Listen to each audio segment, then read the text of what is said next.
The story begins in a world where a single warrior can annihilate an army, split the earth, or cut through the heavens. Those overwhelmingly powerful people are celebrated as heroes.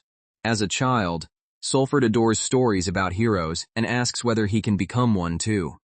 Encouraged to keep chasing his dream, he swears that one day he will stand among history's greatest warriors. Reality hits hard when Sulfurt loses to a younger swordsman. His instructors admits the boy has natural talent and bluntly tells Sulfurt that years of training cannot give him what he was never born with. Sulfurt refuses to accept that verdict.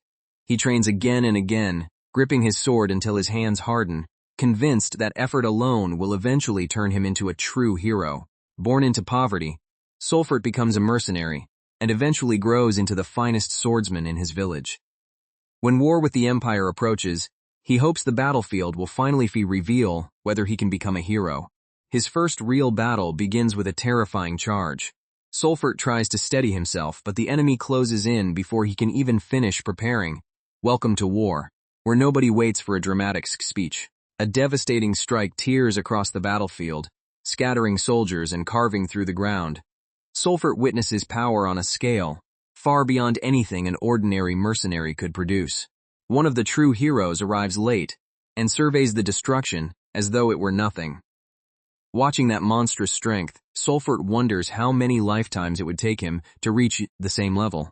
Even after seeing the impossible gap between them, Sulfurt refuses to surrender his dream. He has already come too far to stop, so he grips his sword and keeps moving forward. 50 years pass. Sulfurt is now an old veteran who has served his guild for decades, and other mercenaries call the battle-scared man the god of war. Age has not softened him. Sulfurt keeps sharpening his skills while studying a possible final opponent, determined to find the hero he has spent his entire life pursuing. A mysterious wandering mage approaches and asks what Sulfurt truly desires. Every word from the stranger sounds dangerous, but Sulfurt answers without hesitation.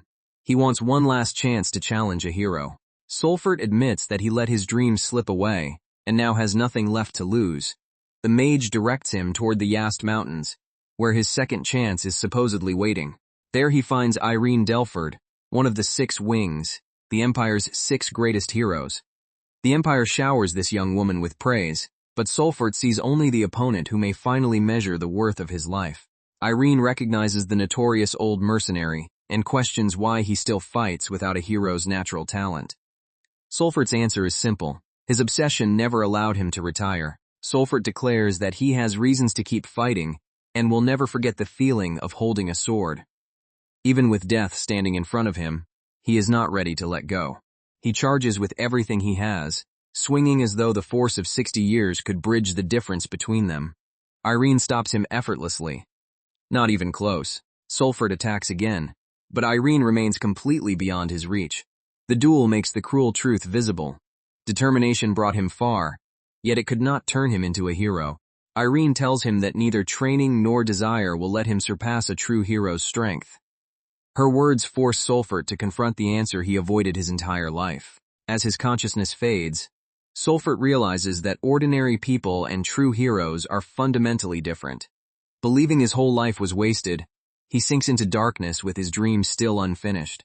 Even in defeat, Sulfurt cannot stop wondering whether a second chance would have changed everything. His final thought is not fear of death, but whether another life could have made him a hero. Sulfurt suddenly opens his eyes on the ruined battlefield. Surrounded by bodies and scorched earth, he realizes with disbelief that he is somehow still alive. His memories return. Irene's strike should have killed him. Then he looks down and discovers the bigger shock. This small, unfamiliar body is not his own. His hands are smooth, his voice is high, and the face reflected back at him belongs to a young girl. Sulfurt has not merely survived. He has awakened in an entirely different body. The mysterious mage's promise was real, but it came with one enormous surprise.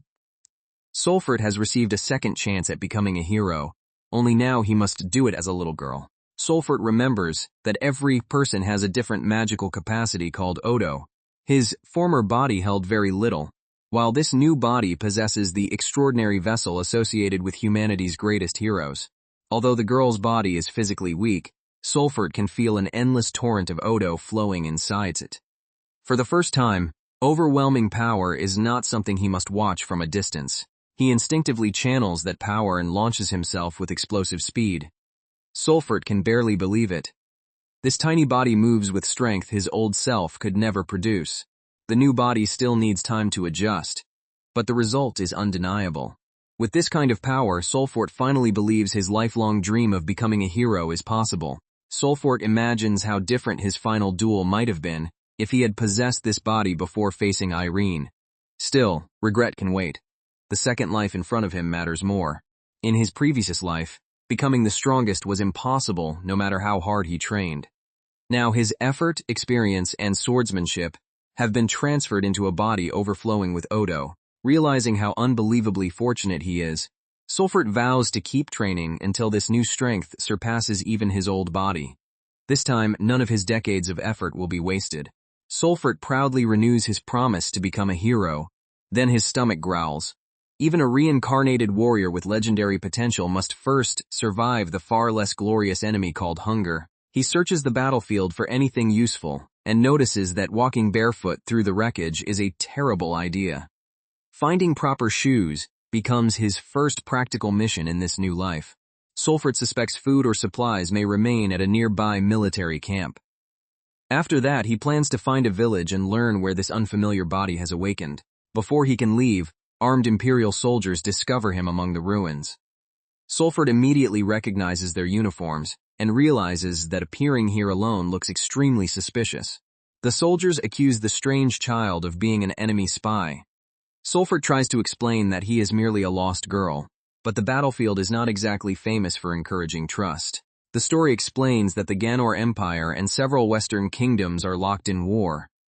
The kingdoms formed an alliance around their own great heroes to resist the empire's expansion. When asked for her name, the reincarnated warrior chooses Solsal and says she has no family name. The soldiers remain wary, but at least the mysterious child now has an identity. Sol claims she came from a destroyed village and offers to work in exchange for food and shelter. Since the nearby fort needs every available hand, the soldiers reluctantly take her with them. Sol is brought to Fort Barboa, an imperial stronghold near the border. Corporal Bardo is assigned to watch her, partly because the fort cannot afford to look cruel toward a helpless child.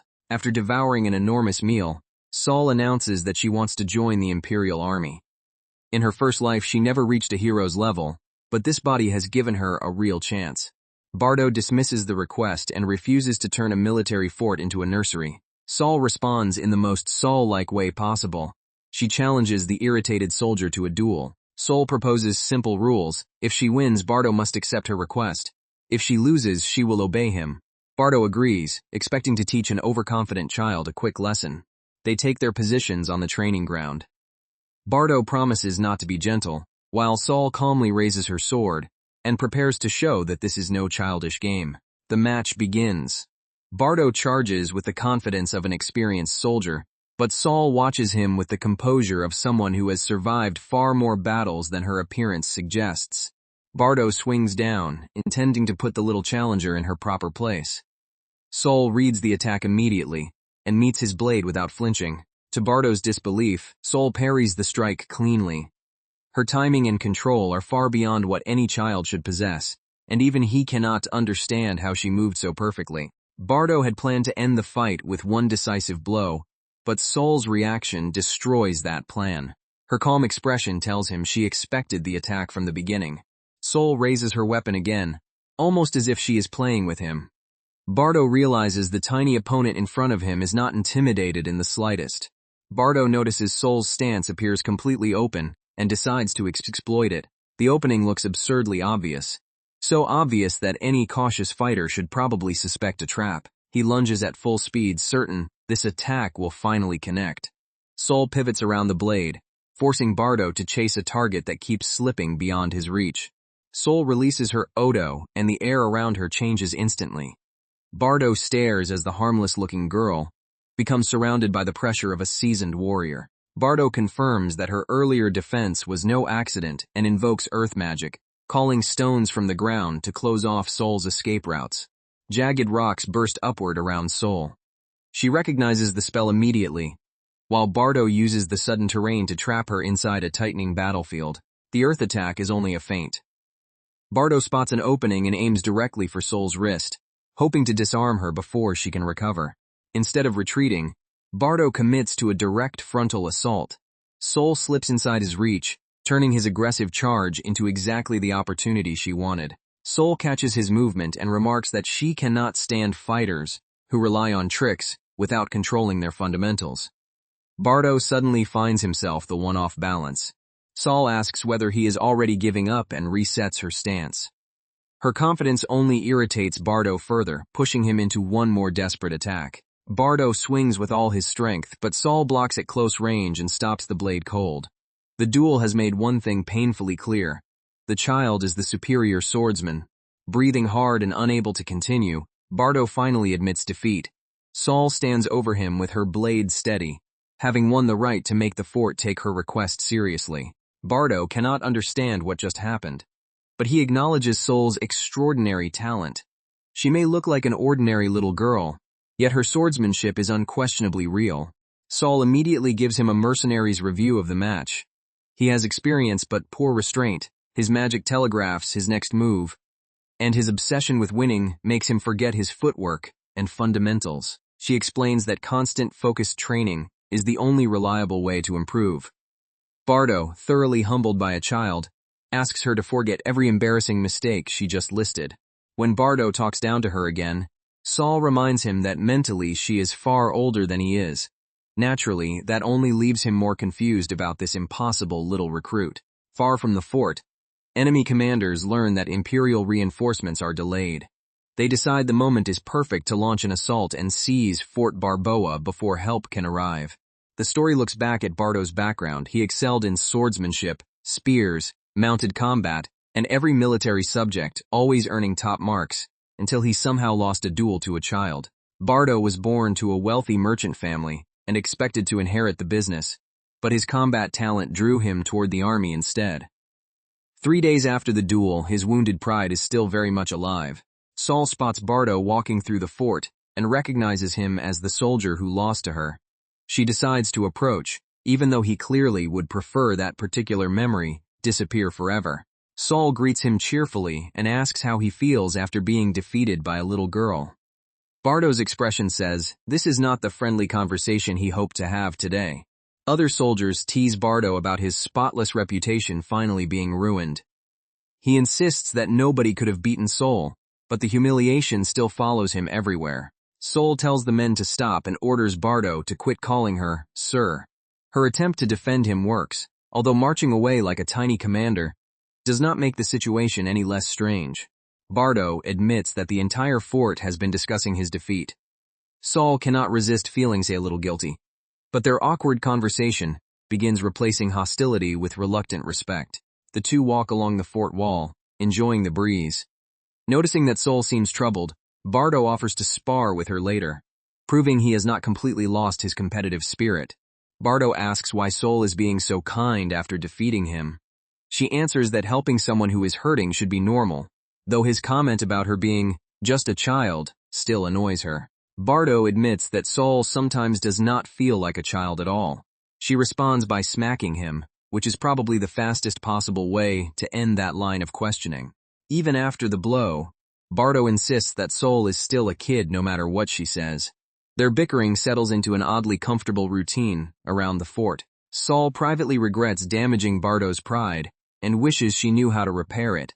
Still, she understands that forcing him to feel better would only make the wound deeper. Bardo explains that Fort Barboa will soon be transferred to a famous hero unit called the Six Wings. The group consists of the 6 greatest heroes serving the Gnor Empire. He begins naming them. Gree Delford, once commander of the Imperial Army, Irene Delford, called humanity's strongest hero, and Sigur Nebris, a terrifying warrior leading an undefeated knight order. The remaining 6 wings are Justia Ferzolt, praised as the Empire's most beautiful man, Rosbern Restiman, a fearless commander trusted by every soldier, and Rebarjan Inviro, a strategist who has never lost a battle. Hearing about the 6 wings only strengthens Sol's resolve. She decides that one day she will stand beside those legendary warriors as a hero in her own right. Bardo warns that Sol does not yet understand how powerful the heroes truly are. He once served in Irene's unit and describes her beautiful appearance as a shell hiding an inhuman monster. Sol says the whole thing sounds like every man's dream. Bardo calls that childish fantasy, then admits he also idolized heroes when he was her age. So much for acting superior. Bardo tells Sol not to obsess over the Six Wings, because her entire life is still ahead of her. For someone carrying 60 years of memories, the advice is both kind and unintentionally hilarious. Meanwhile, the enemy prepares a full assault after learning that Imperial commanders and reinforcements have been delayed. Their plan is to strike quickly, while the defenders remain isolated and unprepared. Rather than wait for the Imperial general, the attackers intend to ambush the relief force in the mountain valley and overwhelm the fortress before its defenses can be reinforced. Sol remains behind with Bardo's group to defend the walls. She studies the soldiers around her and notices that the squad appears far more capable than their relaxed behavior suggests. As night falls, Bardo's shift ends and another guard takes his place. The fortress seems quiet, but the change of watch gives the enemy exactly the opening it has been waiting for. Bardo admits he feels uneasy, imagining that the reinforcements may already have been ambushed. Sol agrees that something about the situation feels wrong, even if neither can yet prove it. The soldiers joke that Sol at least makes dull fortress life more entertaining. Then she notices an unfamiliar light moving in the darkness beyond the walls, and the relaxed mood disappears instantly. A supply caravan arrives and orders the gate opened, claiming it has come to resolve Captain Donal's shortages. The guards begin checking the wagons, unaware that the delivery is a disguise. The supposed suppliers suddenly attack. Declaring themselves soldiers of Raptanon, they slaughter the gate guards and raise their kingdom's banner inside Imperial territory. The fortress erupts into chaos as the infiltrators announce a full assault. Their goal is not merely to raid the walls, but to annihilate the defenders before help can arrive. From her position, Sol hears the alarm and calmly realizes that the attack has begun. Bardo rushes to respond while she prepares to enter her first major battle in this new body. Bardo is stunned to see Sol smiling during the emergency. She answers that a real surprise attack is exactly what makes the situation interesting. Apparently, reincarnation did nothing to cure her battle addiction. Chapter 4 opens with fighting throughout the fortress. Imperial soldiers clash with the invaders in narrow courtyards, while the enemy pushes deeper through the breached defenses. Bardo sees a massive warrior cutting through the defenders, and suddenly remembers his name, Bogart Ramholt, a man whose reputation reaches far beyond ordinary soldiers. Ramholt is revealed as a hero of the Raptanon kingdom.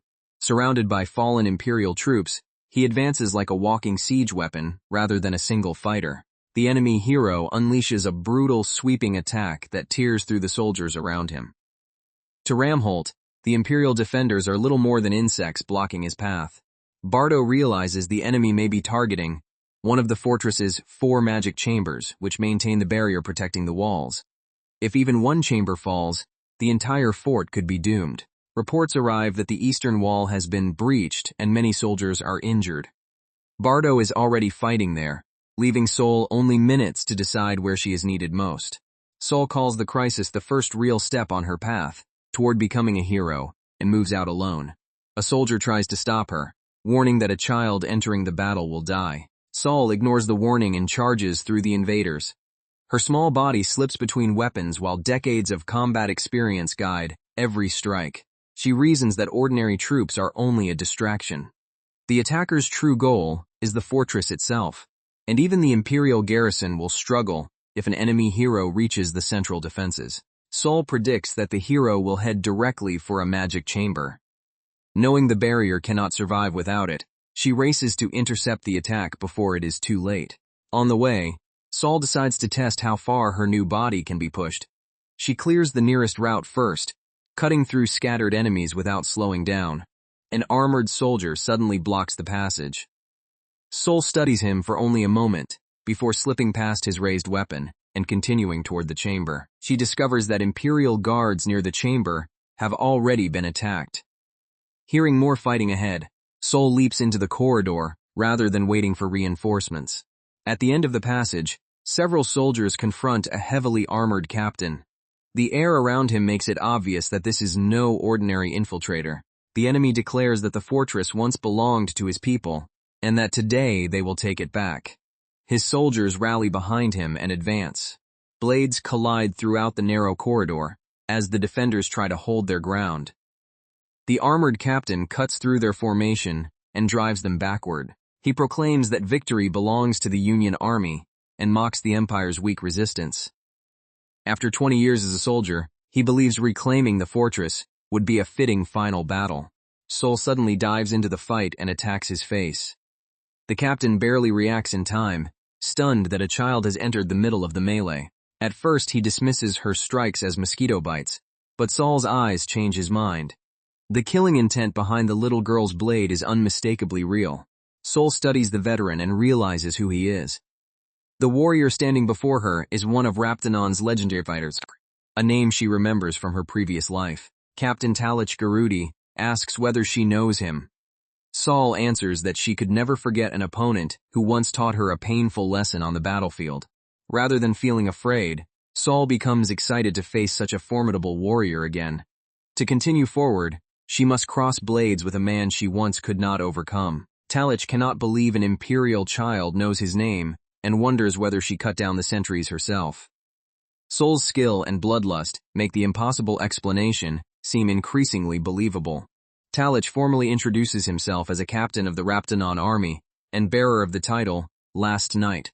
Sol simply calls herself a warrior, keeping her reincarnated past hidden. The girl finally gives him the name Sol and says she is merely a foot soldier of the Empire.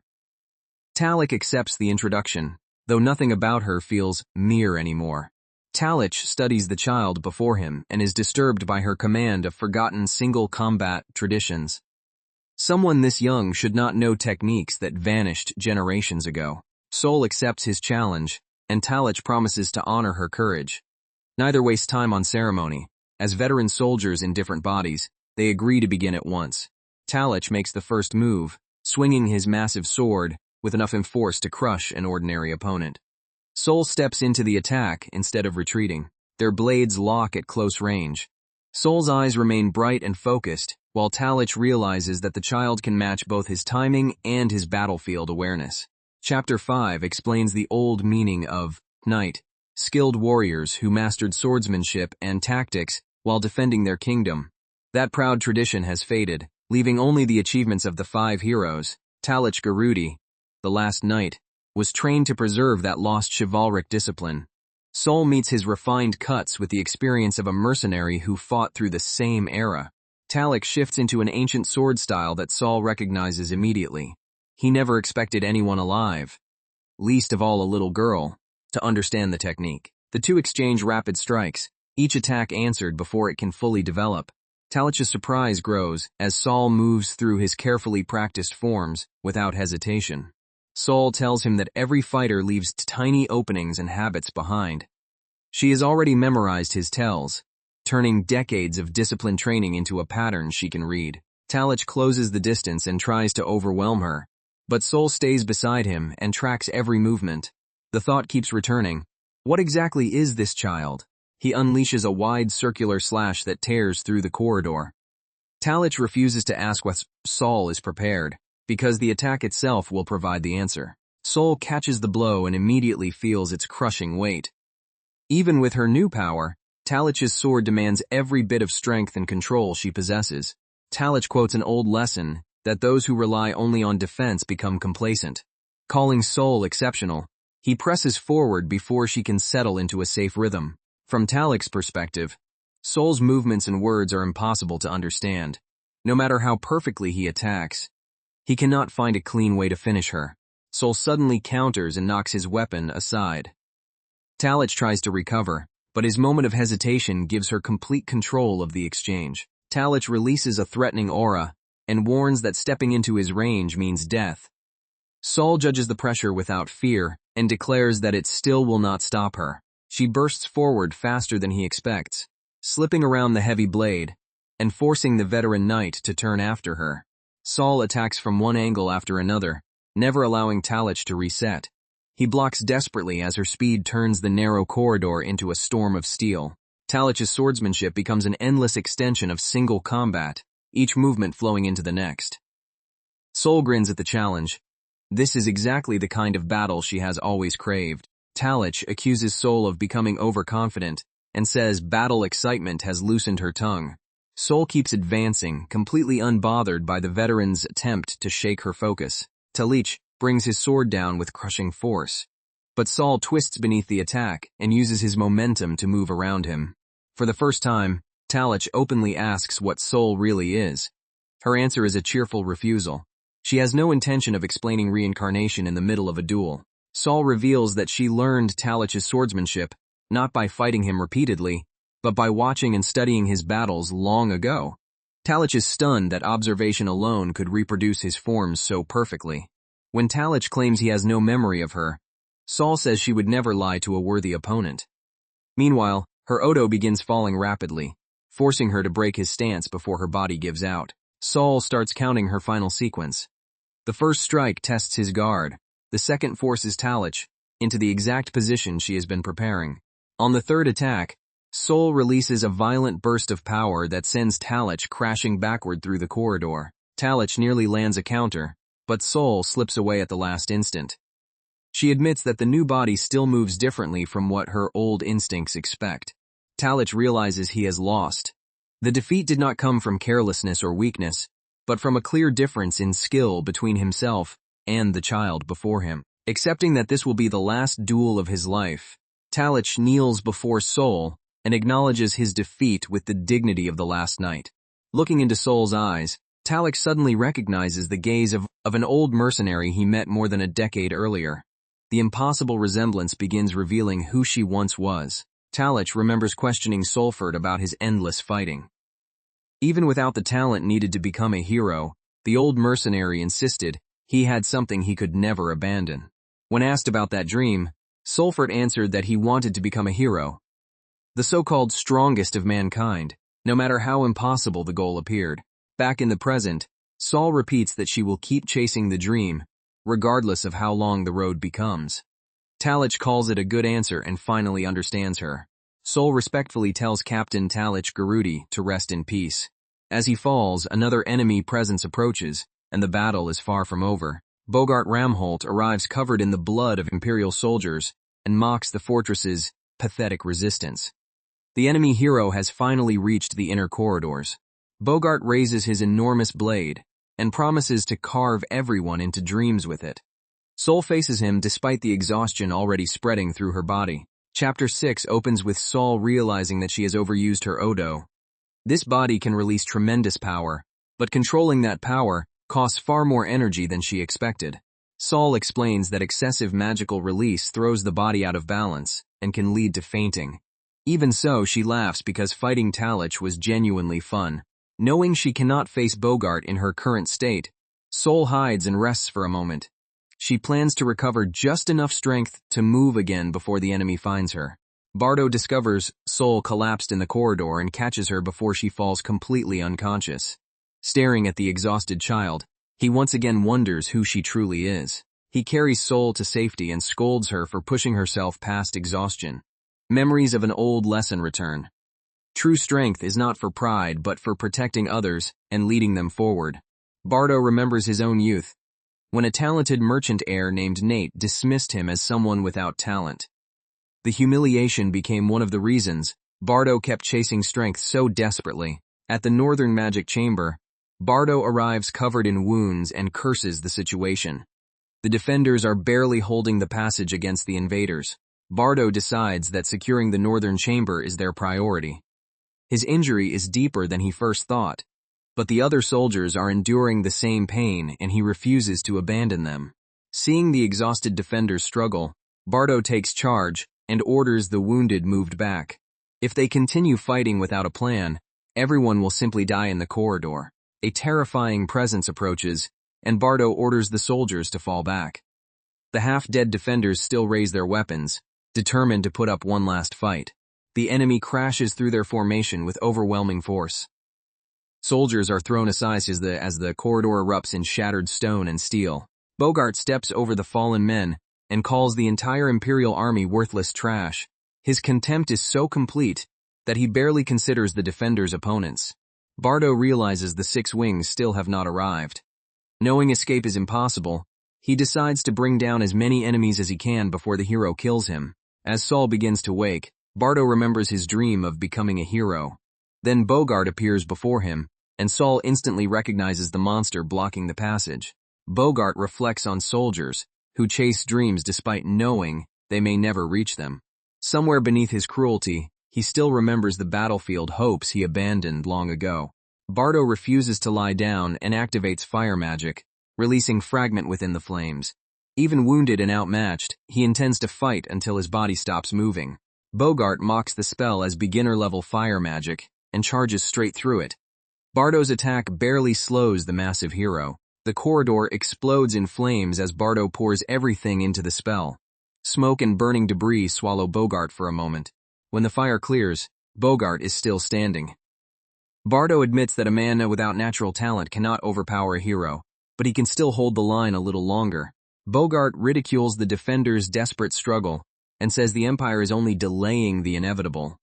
To him, their resistance is simply more proof of weakness. Bardo glares back and mutters that he hates this kind of arrogance. Fear gives way to anger as he raises his weapon again. He charges Bogart head-on, cutting through the smoke with one final attack. The difference in power is enormous, but Bardo refuses to kneel. Bogart meets the attack with a savage grin and invites the soldiers to keep struggling. He wants to crush every trace of their determination personally. Bogart's counter tears into Bardo and sends him collapsing to the floor. Believing the end has come, Bardo can only wonder whether this is how his story finishes. As consciousness fades, Bardo remembers the home and family he wanted to return to. The thought of an older brother waiting for him makes the battlefield feel painfully far from everything he still values. Another soldier reaches the corridor and finds Corporal Bardo badly wounded. The sight of the fallen officer freezes him in shock. The newcomer realizes Bogart is responsible and stares at the massive warrior in terror. Bardo tries to warn him that this enemy is not merely a soldier, but a hero. Before Bogart can finish Bardo, Saul bursts in with murderous fury and screams for the enemy to die. Her exhausted body moves before anyone can stop her. Saul's blade crashes against Bogart's weapon, diverting the killing strike away from Bardo. The wounded corporal watches in disbelief as the little girl confronts the hero directly. Bogart sneers and asks when the battlefield became a playground for brats. Saul stands between him and Bardo without retreating. Bardo reaches weakly towards Saul, barely able to speak her name. Bogart raises his sword again while she prepares to protect him.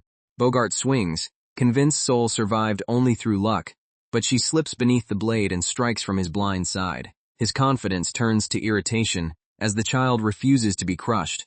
Their clash tears apart the corridor and blasts debris through the outer wall. Saul checks that Bardo remains alive, then focuses entirely on the enemy hero. Saul identifies him as Lord Bogart Ramholt and asks whether this is truly the great hero Raptanon boasts about. Bogart is surprised that the child knows his name. Bogart mocks her for using the grand title, Hero of the Raptanon Kingdom. He warns Saul that speaking boldly will only make her death more painful. He attacks again, forcing Saul to defend while her Odo remains dangerously low. She remembers how much Bardo struggled and knows this opponent cannot be handled carelessly. The sight of Bogart's unfamiliar technique excites Saul's curiosity. She tells him to stop talking and hurry up so she can learn what his sword can really do. Bogart demands to know what kind of swordsman stares at an enemy instead of attacking. Saul answers that she is watching everything and intends to understand it all. Irritated by her gaze, Bogart changes his grip and launches another heavy strike. He realizes Saul is not simply reacting. She is analyzing the mechanics behind every movement. Bogart connects Saul to the warrior who defeated Captain Talich and calls her a little monster. His anger rises as he understands that the child has already killed one of their strongest veterans. Their weapons collide again and again. Bogart notes that Saul's body moves like a youngster's, yet her technique is so refined that he can barely force his blade through her guard.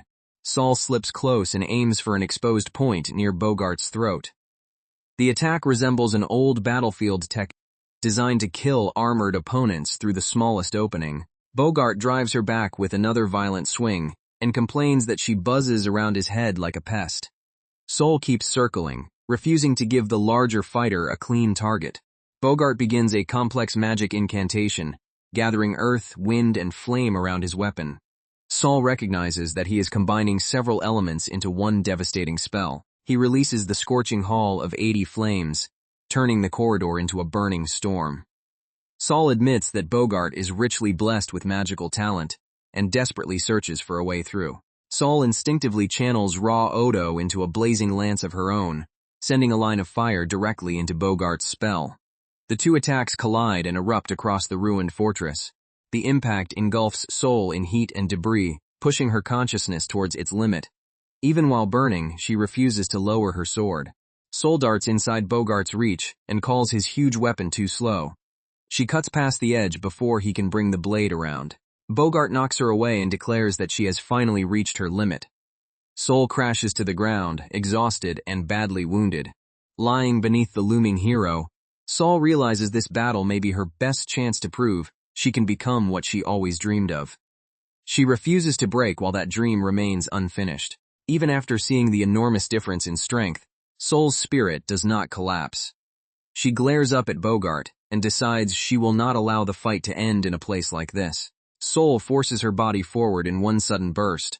Bogart realizes she is aiming for a decisive strike and braces to finish the battle quickly. Bogart traps her against the wall and asks whether she regrets living so long. Saul uses the narrow space to redirect his weapon rather than answer. The exchange sends both fighters crashing through rubble. Bogart can scarcely believe that a child has pushed him this far, and begins taking her skill personally. A memory reveals that Bogart was once an outcast who dreamed of becoming a true knight. He followed a respected hero's way of life, hoping the battlefield would eventually give meaning to that dream. Bogart lunges again with renewed fury, smashing through Saul's defense. The old dream behind his violence only makes him more desperate to win. Saul notices a tiny habit. Whenever Bogart thinks before attacking, he lifts his right heel. She has been exploiting that half-second delay throughout the fight. Using the opening, Saul slips past his blade and drives her own weapon into position. Bogart stumbles, but she senses that something about the result is still wrong. Bogart recovers and seizes her, promising to show what an overwhelming difference in power truly looks like. Saul remains trapped at the center of his attack. She releases another desperate technique, pouring the last of her Odo into the blade. The weapon erupts with force as Saul tries to tear free. Bogart tells her to drown in delusions and choke on her impossible dream. Saul answers with a scream and unleashes everything she has left. Chapter 8 opens in silence. Drawn into Velastvale's inner world during the clash, Saul hears the voice of her former self and realizes the dreamscape is connected to her previous life. Standing before her is Solfort's former body, the old mercenary exactly as he appeared near death. Saul understands that this place is connected to her previous life rather than the fortress. A woman resembling Irene walks towards Saul inside the strange inner world. Her calm presence carries the same overwhelming pressure as the hero who ended Solfort's previous life. She introduces herself as the form taken by the strongest human and asks Saul to face her. The dreamlike battlefield suddenly becomes another trial. The woman draws a manifestation of Velastvale, the enormous demon blade whose power dragged Saul into this inner world, and now looks far too large for any normal swordsman to handle. Saul recognizes the blade's history. Velastvale, the demon blade of 1,000 Nights' illusion, is a legendary weapon whose many forms and incarnations are tied to the strongest human. The woman admits the sword is a troublesome weapon with a will of its own. Saul is far more interested in the challenge than in the warning. Saul asks how she can escape this inner world. The answer is refreshingly direct. Defeat the woman standing in front of her. The woman promises to explain everything if Saul wins, but warns that endless defeat will trap her in this false epilogue forever. Saul agrees because giving up has never been part of her vocabulary. The woman points out that Saul insists on defeating her despite the enormous pressure of the strongest human. Saul quietly studies the title instead of being intimidated by it. Saul calls the idea naive and declares that her goal reaches far beyond some petty label like the strongest human. The woman is surprised by the scale of her ambition. Their battle begins, and the woman wonders whether Saul can truly become the strongest warrior she imagines. Saul answers with her blade rather than another speech. The mysterious woman effortlessly controls the exchange and says, the stage on which they stand is simply too different. To her, Ordinary mortals are predictable. She explains that titles such as the strongest human were once part of a larger system, created and transferred to serve a purpose. Bogart's assault may also be connected to that hidden design. Saul hears that the plan behind the title has already failed, yet she refuses to accept surrender as the conclusion. She asks why anyone would abandon the struggle before the end. The woman accuses Saul of possessing a shallow hero complex and says her inflated dream is painful to watch. Saul dismisses the insult as empty provocation. Having examined Saul's life, the woman calls it a waste. A man clinging to a dream he was never qualified to achieve and unable to admit defeat. She argues that Saul was talentless and had no choice except to keep moving. But dreams without the ability to realize them have no value. The woman tells Saul to cut her losses and accept a peaceful ending. Saul stares back, offended that 60 years of struggle could be dismissed with, and that's it.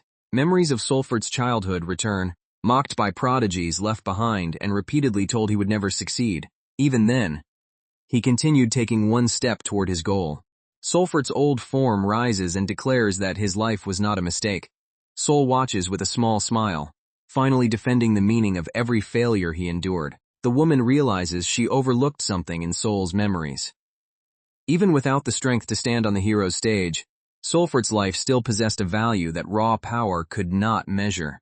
Sulfurt explains that he walked this painful path because he wanted to. No god, title, or talent carried him forward. His own will did. The woman calls him hopeless and says a life spent chasing a dream beyond one's talent is nothing but a collection of painful mistakes. Saul refuses to accept her judgment. Saul says she could never understand the joy of chasing a dream. No matter how high the wall or how many times his body failed, something inside him always kept moving. Sulfurt laughs when she calls him mad. He gives one final warning. This opportunity will not be wasted, because he has always been the kind of fool who fights for his dream. The woman says the endpoint of all his endless detours is a grave. Saul answers that this is not where his story ends. It is where he truly begins. After wandering through countless setbacks, Saul has finally reached the first page of the life she has always wanted. With only one solution left, the woman raises her blade and tells her to move forward. She attacks and orders Saul to drown in unattainable fantasy. Saul meets the strike, determined to see what lies beyond the dream rather than die beneath it. Saul notices a weakness and declares that the woman is no longer the strongest human. Because of that change, she finally has a chance to win. Their blades collide one last time across the empty dreamscape. Saul commits everything to the opening she discovered.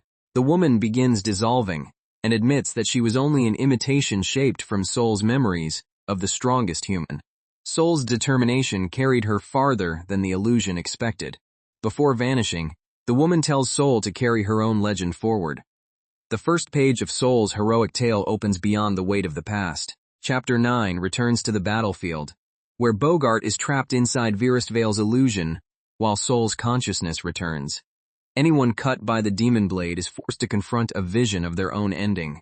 No matter what form the illusion takes, the victim must watch a personal conclusion unfold. Bogart lies motionless as the blade forces that ending into his mind. Inside the vision, he is told to drown forever in a dream from which he will never awaken. The illusion tries to turn his abandoned ambitions into a prison. Bogart's body suddenly reacts as Saul rises nearby. The connection between the dream world and the battlefield begins to break. Saul attacks before he can recover and asks why he is resting in the middle of their duel.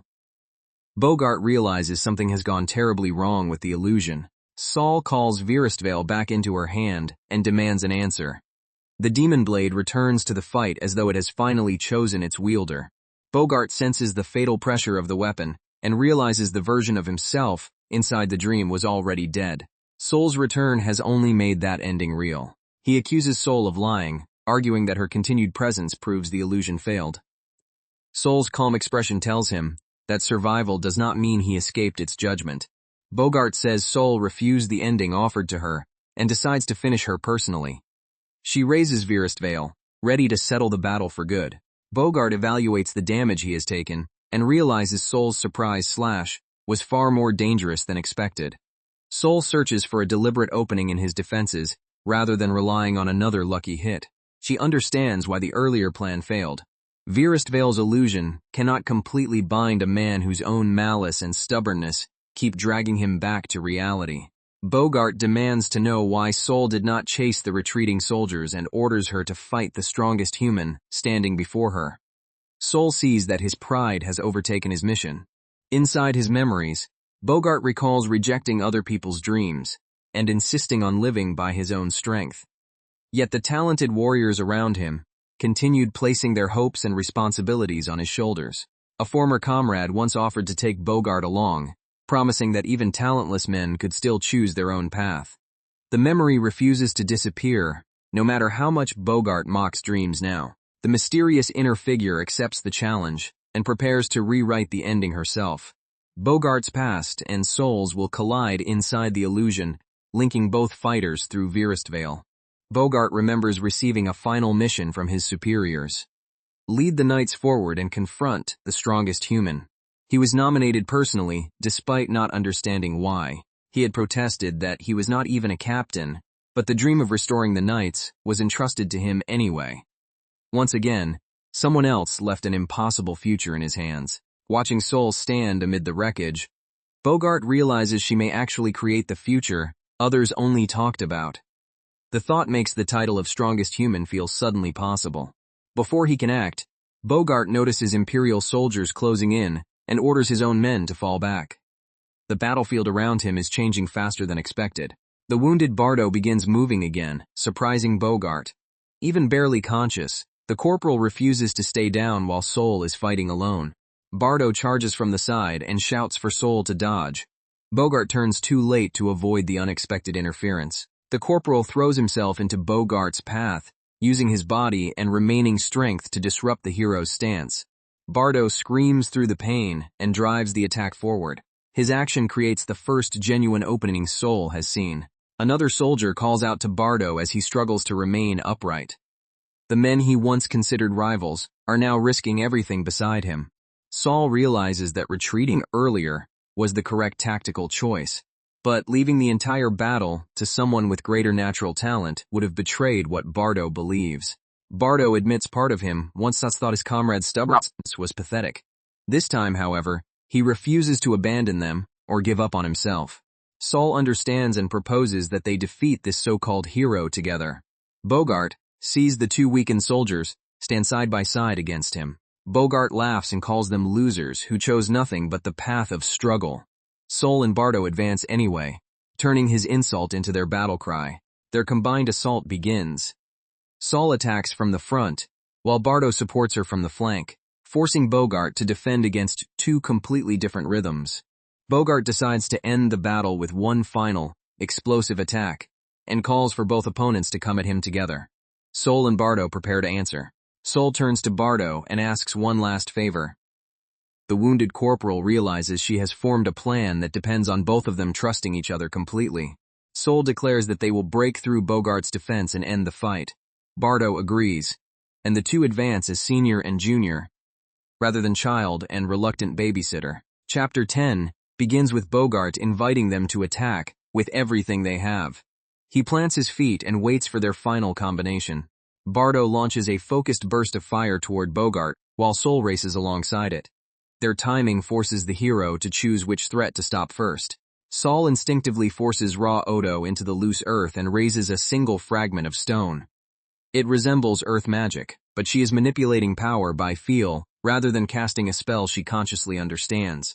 More stones rise around the battlefield as Soul shapes a path through the air. Bardo understands what she needs and prepares to support the final charge. Soul orders Bardo to summon as many rocks as possible. She will use them as footholds while he draws Bogart's attention, a literal path to victory. Bogart recognizes the plan and attacks before they can complete it. He sends destructive force across the field, determined not to let the two execute their formation. Bardo takes the impact and falls, but his magic remains active long enough for Soul to continue. She calls out to her senior and refuses to waste the opening he created. Saul launches from stone to stone, accelerating toward Bogart. He mocks her for worrying about someone else in the middle of a life-or-death duel. Bogart's blow crashes into Bardo again, leaving him motionless. Saul sees the injury but cannot turn back without making his sacrifice meaningless. She keeps moving across the floating rocks, changing direction faster than Bogart can track. Each foothold brings her closer to his blind side. The plan works exactly as intended. Bardo's remaining fire and the elevated path allow Sol to close in on Bogart before his magic can fully recover. Even with Bogart's overwhelming aura still blocking the way, Sol refuses to give up. The wall separating her from a hero remains, and she intends to surpass it. Both fighters are exhausted, but Sol forces herself upright once more. Bogart also rises, laughing through the damage. Bardo tells Sol not to worry about him, and orders her to crush the enemy with everything she has. Sol shouts that they have not fallen yet. She leaps from the final stone and attacks from above, turning all of her speed and remaining Odo into one decisive descent. Bogart reaches out as Sol closes the last distance. She stretches toward him, needing only a little more momentum. Bardo screams for his junior to take one more step. Sol answers by pushing her body beyond its limit and entering striking range. Bardo uses the last floating stone to launch Sol forward and screams for her to jump. She follows the command and flies directly toward Bogart. Bogart raises his sword and declares that this is where Sol will meet her happy ending. Bardo shouts her name as the final attack begins. Sol rejects the ending Bogart offers. The dream of becoming a hero has not ended. Instead, her own heroic tale is only beginning now. She thanks Bogart for the battle and drives Virastvale forward, telling him to drown in oblivion. Their weapons collide in one final burst. Sol twists around Bogart's guard and continues the strike. The hero tries to follow her movement, but the smaller fighter has already entered his blind side. Bogart recognizes one of Sol's own habits and attempts to exploit it, turning her careful analysis back against her. As the decisive blow lands, Bogart wonders whether he truly lost, and why the outcome feels different from every defeat he imagined.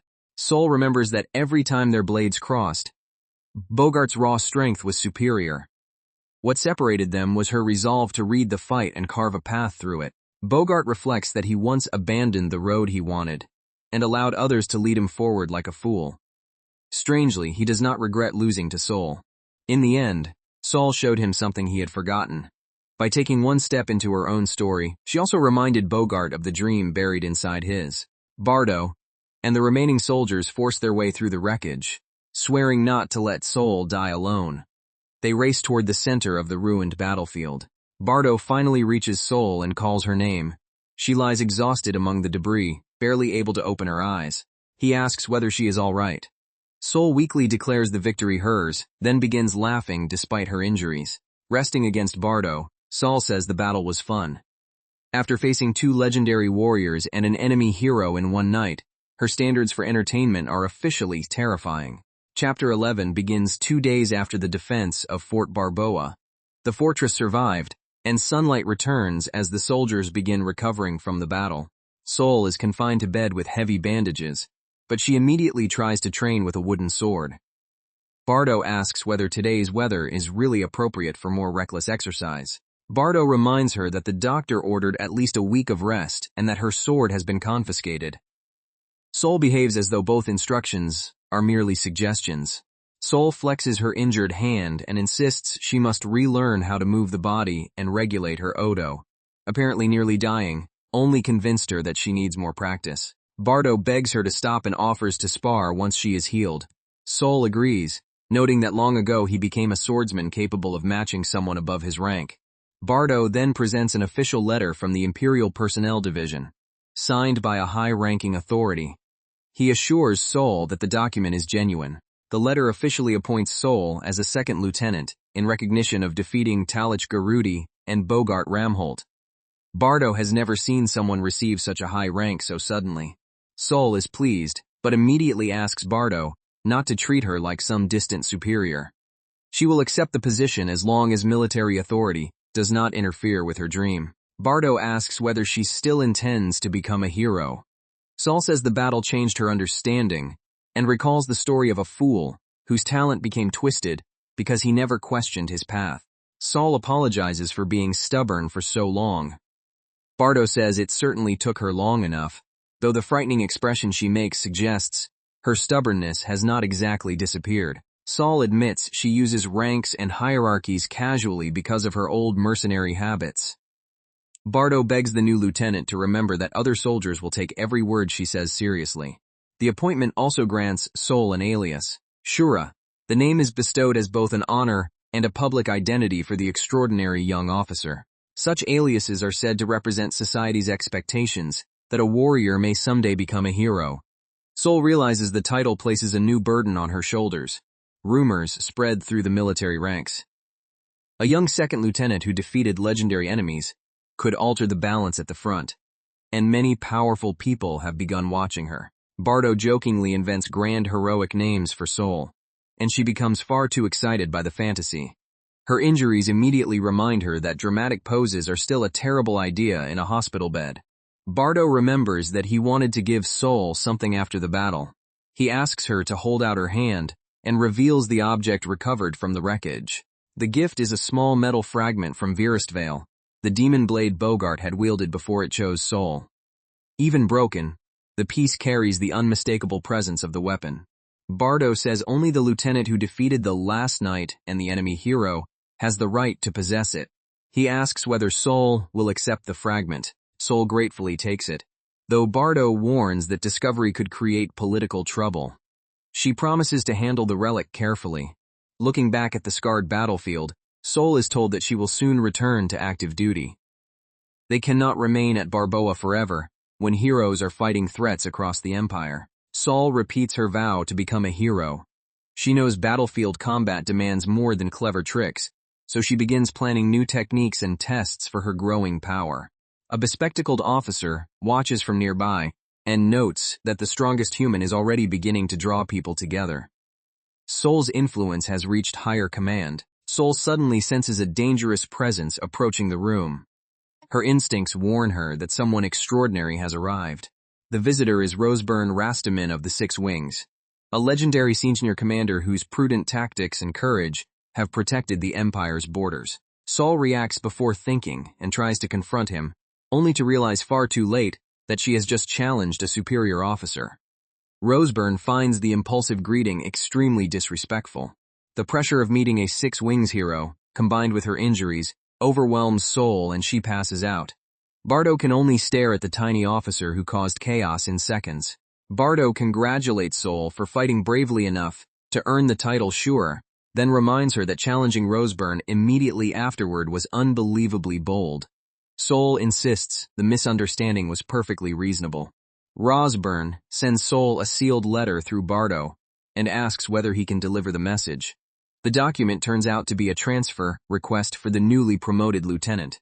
1 month later, Sol arrives at the Imperial 2nd Garrison and enters the command office to receive her next assignment. An impatient officer points her to the proper place and tells the little miss to stand straight and make the meeting quick. Sol quietly obeys while judging the man's manners. The officer introduces the mission as the extermination of a dangerous monster. Sol listens carefully as he begins outlining what little the army knows. Chapter 12 describes the target, known as the Prisoner of Calamity, a mysterious humanoid creature associated with unusual transformations, strange objects, and reports that have left every part of its biology uncertain. The first confirmed sighting occurred 1 week earlier near Jara village. The creature emerged without warning and massacred the people living in the area.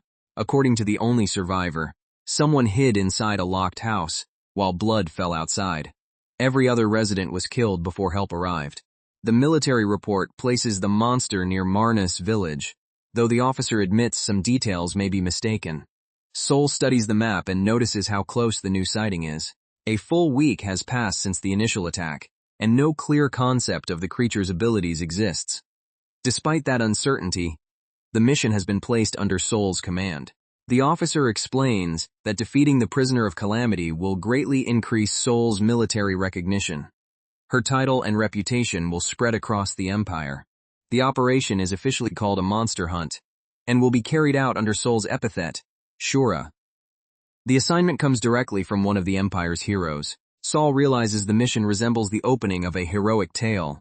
A mysterious monster frightened villages, and one rising warrior ordered to stop it.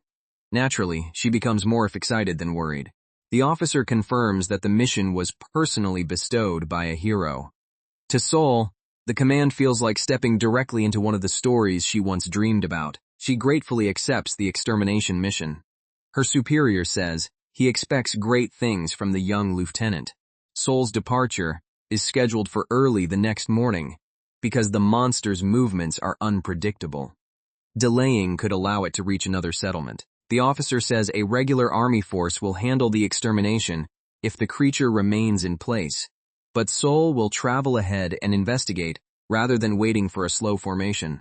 Because Sol holds the highest rank in the assigned group, she will act as its captain. The officer adds that a temporary adjutant will be assigned to support her and tells her to use the squad properly. Sol worries that a girl her age commanding experienced soldiers may cause problems. Her superior reminds her that military rank exists precisely so the unit will follow her orders. Before she leaves, Sol thanks him for overlooking her earlier behavior. He assures her that the 6 Wings hold no grudge and tells her to continue proving herself. The garrison commander thanks Sol and says he will pray for her success from afar. She bows respectfully and leaves to prepare for the mission. Once outside, Sol celebrates that she has taken another step toward becoming a hero. She also admits that Bardo warned her not to spread stories about the 6 Wings beforehand, advice she may have remembered slightly too late. Back in his office, the commander collapses into his chair with relief. Dealing with the energetic young lieutenant was apparently its own exhausting assignment. The next day, Sol prepares to depart from the 2nd Garrison. Her sword arm is already itching for action, and she is curious about the squad General Rosburn selected. Bardo, whom Sol has begun affectionately calling Nad, appears in uniform and reports that preparations are complete. Sol returns the salute and addresses him by the familiar nickname. Another soldier approaches and recognizes Sol as the lieutenant connected to the famous fortress battle. He is delighted to fight beside her again, while she struggles to remember him. Sol warns the man not to expect favoritism, simply because they have met before. She asks his name and tells him to ensure the squad follows proper discipline. He introduces himself as Galar Pulshat, the senior squad commander serving under Sol for the Prisoner of Calamity operation. His enormous build makes the role surprisingly easy to believe. A woman named Majere immediately proposes a strategy that mostly involves ignoring Galar's noisy behavior. Sol notices that the squad members are already arguing before they have even left the gate. Sol scolds both soldiers for showing disrespect toward a superior officer. Her lecture on common sense is impressive, especially coming from the girl who challenged a 6 Wings commander in a hospital room. The woman introduces herself as Assistant Squad Leader Majere Lugidi, a sergeant familiar with the Great Forest. She says the dangerous wilderness is practically her playground. Majere arrives carrying a large cross-shaped magical weapon that can unfold into paired blades. Although her personnel file suggests a support role, the weapon makes it clear she expects direct combat. Galar gives an overly dramatic salute, while the squad continues bickering. Sol learns that several members lack experience working together, which may be as dangerous as the monster itself. Sol ends the discussion and orders everyone to mount their horses. The extermination squad finally begins organizing for departure. While preparing to ride, Sol asks Nad whether he received additional information about the mission. He says nothing important was passed along. Sol reluctantly admits that military training never taught her how to ride properly. After a long pause, she asks Nad whether they can share a horse. Nad helps her into the saddle, and Sol thanks him with obvious embarrassment. The legendary Shura has found an opponent more frightening than Bogart. Basic horsemanship. With the squad mounted and ready, Sol gives the order to depart. The group rides away from the garrison toward the Great Forest. Chapter 13 opens beneath the dense trees. Sol finds the forest strangely unsettling, while Majeres insists the dark wilderness has always felt like a playground to her. The squad hears movement among the trees and wonders whether wolves are nearby.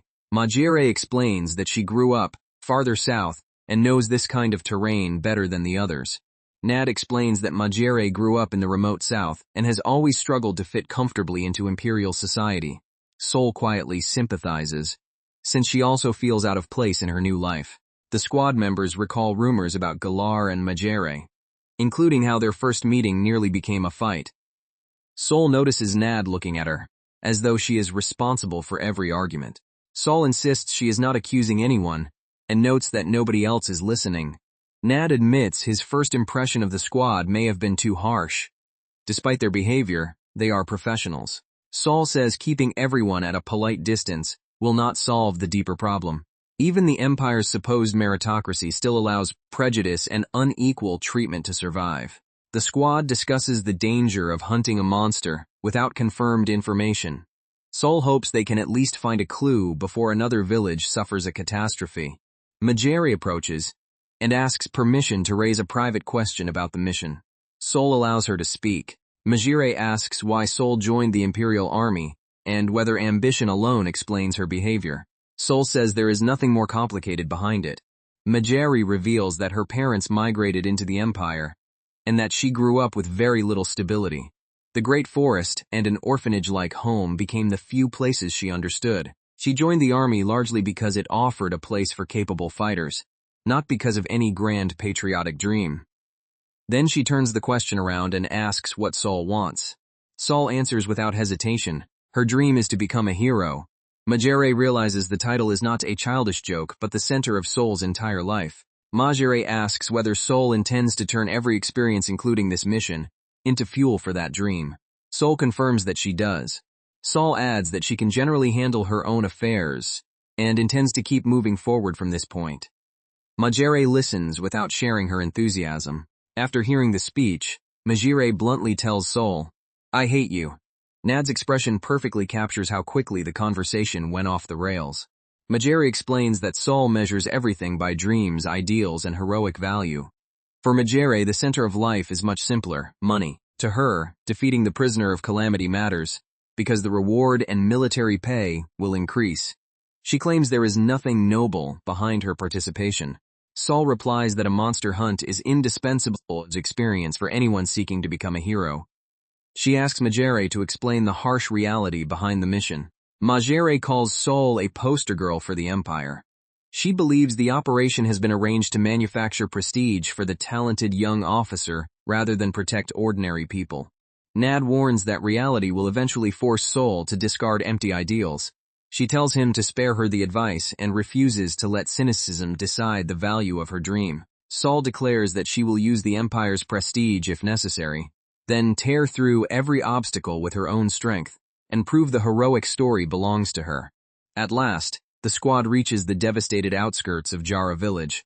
Saul stares at the destruction and asks what in the world could have caused damage on this scale. Moving among the ruined houses, something is immediately wrong. Saul scans the abandoned village and asks the obvious question, where did the prisoner of calamity disappear to? Nad reports that he circled the eastern side of the village without finding a single usable track. There had been signs of the monster nearby, yet those traces suddenly vanished before reaching the ruins. With the trail gone, the hunt cannot even properly begin. Saul studies the village from higher ground, troubled by the idea that a creature large enough to devastate settlements has somehow left no path behind. Reports rule out the south and east, while the western search reveals nothing inside the village either. One direction remains unchecked, and Saul quickly realizes that the missing answer must lie to the north. Majere confirms that the northern side was not searched because Galar and the other soldiers had already moved that way. Saul pauses.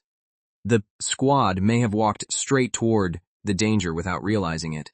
Nad explains that Galar's group crossed the northeastern hills and disappeared from sight. Saul decides they should regroup and verify the prisoner of calamity's location before the divided unit gets itself into worse trouble. Saul reasons that the monster's trail probably continues through the northern district, where patrol information is incomplete. Worse, the terrain and old reports leave several possible hiding places, so rushing blindly would be a very bad idea. Before the squad can move, a cloaked old warrior appears behind them and calmly announces himself. The newcomers freeze as they recognize Hakim Mundanovo, the great hero of the Viennese kingdom. Saul demands to know why Hakim is there, but the old man is far more interested in testing the young soldiers before him. His arrival alone changes the atmosphere. Apparently, this investigation just acquired a living legend.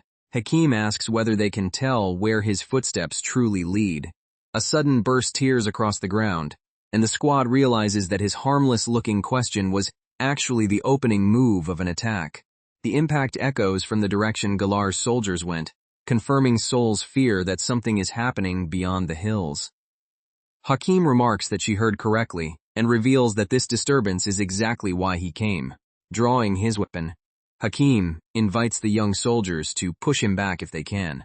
Calling them little whelps is certainly one way to introduce yourself, especially when your killing pressure already feels like a storm. Hakim Mundanovo is no ordinary mercenary.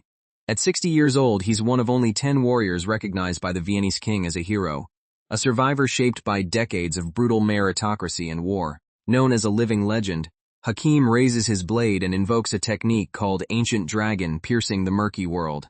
Even the name sounds excessive, but the crushing force gathering around him proves it is no empty boast.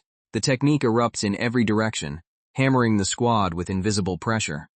Nad and Majere struggle to remain upright, as the ground itself seems to shudder beneath Hakim's overwhelming strike.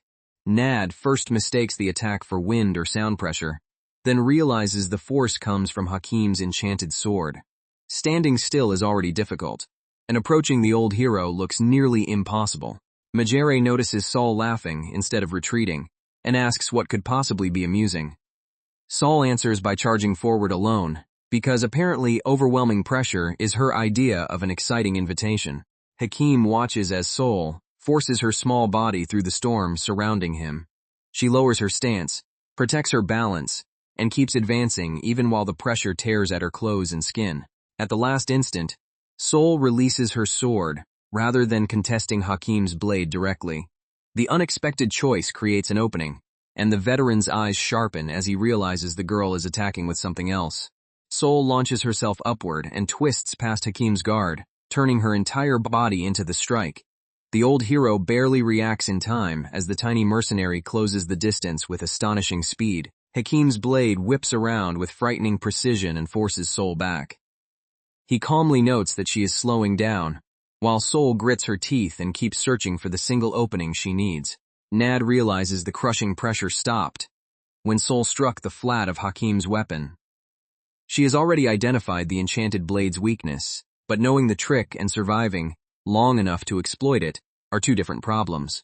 Sol darts around Hakim's guard and reaches toward the sword itself. The old hero asks how she discovered its ability, clearly intrigued that a young lieutenant could read his weapon after only a few exchanges. Sol admits she understands the technique, then smiles and says it changes nothing. Disarming Hakim was part of her plan from the beginning, which is either brilliant confidence or spectacular recklessness. Hakim welcomes the challenge and wonders whether Sol can surpass the merciless dragon embodied by his sword. Sol answers without hesitation. She intends to conquer even a weapon said to exceed ordinary human limits. Hakim tells her to seize victory with her own hands. Sol accepts the invitation, fixing her eyes on the sword and declaring that victory is the only thing she plans to grasp. From the sidelines, Nad asks whether Sol is truly all right.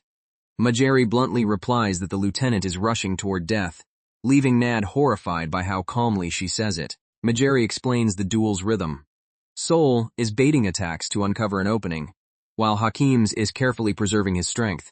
Neither fighter is wasting movement, and one mistake will end everything. Hakim has already recognized Sol's strategy and refuses to be lured into a careless counter. With far greater endurance, he can simply wait until the young mercenary's body gives out. Sol's breathing turns ragged as the pressure drains her stamina. Hakim sees the change immediately and concludes that, if this continues, the girl will be swallowed by his technique before she reaches him. Hakim accelerates and catches Sol in another sweeping attack. He mocks her fading speed, while she barely twists away, each dodge becoming slower and more painful than the last. The old hero declares that Sol's dream of conquest is still a very long way off. Nad cannot bear watching any longer and rushes forward, ignoring the danger in an attempt to reach his lieutenant. Nad is struck down before he can interfere. Sol stares in alarm as he crashes to the ground, and the failed rescue only proves how completely Hakim controls the battlefield. Majere finally steps forward and orders Nad to stay calm. She reveals that her restraint is not cowardice, but a direct command from Vice Captain Will, forcing him to listen despite his panic. Majere explains that General Rosburn entrusted her with one priority: keep as many squad members alive as possible. Sol then orders Nad and the others to leave while she holds Hakim alone. Nad protests that abandoning Sol will only lead to everyone's death. Majere answers that she has another duty to complete, making it clear that survival now depends on separating rather than fighting together. The worst possible outcome would be the entire unit being wiped out without headquarters learning what happened. Majere orders them to return to the second garrison and report the situation immediately. Majiri takes responsibility for helping Vice Captain Will and the remaining soldiers escape. Nad continues arguing, but she sharply reminds him that this is no time for emotional banter. Sol tells Nad that she will buy the time they need. Her expression leaves no room for negotiation, and he finally understands that staying would only waste the sacrifice she is choosing to make. Nad turns back toward the Empire, swearing to report everything. As he runs, Sol watches him go and quietly accepts that the next stage of the fight belongs to her alone. Nad stops after hearing Sol's final words and refuses to leave without doing something. He invokes the law of manifest earth, sending stone and force surging across the ground toward Hakim. Hakim blocks the spell and questions what kind of commander sends comrades away while carrying all the danger herself. He tells Sol that a sword used this way is still far from truly protecting anyone. The old hero tears through Nad's earthen technique and closes in. Sol screams for Nad to escape, knowing his attempt to help has only placed him directly inside Hakim's reach. Nad activates the first step of Ligyun Natso and uses the broken earth as a path away from the battlefield. The technique barely creates enough distance, but it gives him the chance Sol demanded. Majiri orders Nad not to look back because retreat is now his assigned job. Behind them, Hakim's attack erupts across the field, making that order much easier to understand and much harder to obey. A memory of training flashes through Majere's mind as she grips her unusual cross-shaped weapon. She once promised to earn her pay, and now that promise means standing between a legendary hero and her squad. Chapter 15 begins with Majere calmly telling Nad that she intends to make him work hard enough to earn his keep. Her dry confidence hides the fact that she is preparing to take the most dangerous role herself. Majere studies the broken terrain and notices movement above the cliff. Nad follows her gaze, and both realize the falling debris is not random. It is part of the opening she has been waiting for. Chunks of stone crash down around Nad, but Majere moves first and pulls him clear. Her timing is exact, proving that even during retreat she is still measuring every angle of the battlefield. Majere lands beside Sol and raises her weapon as another strike arrives. Together, the two women brace against the impact, finally giving Sol a partner capable of surviving Hakim's pressure. Majere invokes Rizo Natso, second tier, and unfolds the crossed blades into a wider formation. The weapon's shape changes around Sol, revealing that the technique was designed for coordinated combat. She completes the principle of the common lotus, linking her weapon and Sol's movement into a single pattern. Sol watches in silence as Majere creates an entirely new rhythm for the duel. The technique allows two warriors to synchronize through one shared attribute, condensing power like droplets of water into a single offensive form. In other words, teamwork has just become an actual weapon. Majere launches herself at Hakim with rotating blades, meeting his sword head-on. The old hero parries, but for the first time he must respond continuously instead of simply overwhelming his opponent. Hakim recognizes the discipline behind Majire's movements. Her paired weapons flow without wasted strain, and the precision is far beyond what someone of her age and rank should normally possess. Nad watches from a distance and finally understands the uncomfortable truth. Majere is stronger than he is. She has hidden that strength behind orders and sarcasm, but the battlefield leaves no room for pretending. Majere expands her technique into several spinning circles of force and drives them toward Hakim. The attacks converge from different directions, forcing the veteran to defend against more than one line at once. Hakim cuts through the first wave and redirects the remaining blades with careful taps. Majere tracks every reaction, using each deflection to learn how his enchanted sword responds under pressure. She knows she cannot merely stand beside Sol and watch. To remain on this battlefield, Majere must observe, think, and turn every second of survival into information they can use. Majere asks herself what she must accomplish before the duel ends. As power gathers along her weapon, the answer becomes clear. She must create the one opening Sol cannot create alone. Sol and Majere move side by side, crossing blades and changing positions so quickly that even Hakim must adjust. Their improvised partnership is beginning to look less like survival and more like a genuine counterattack. Sol points out a small habit in Majere's footwork.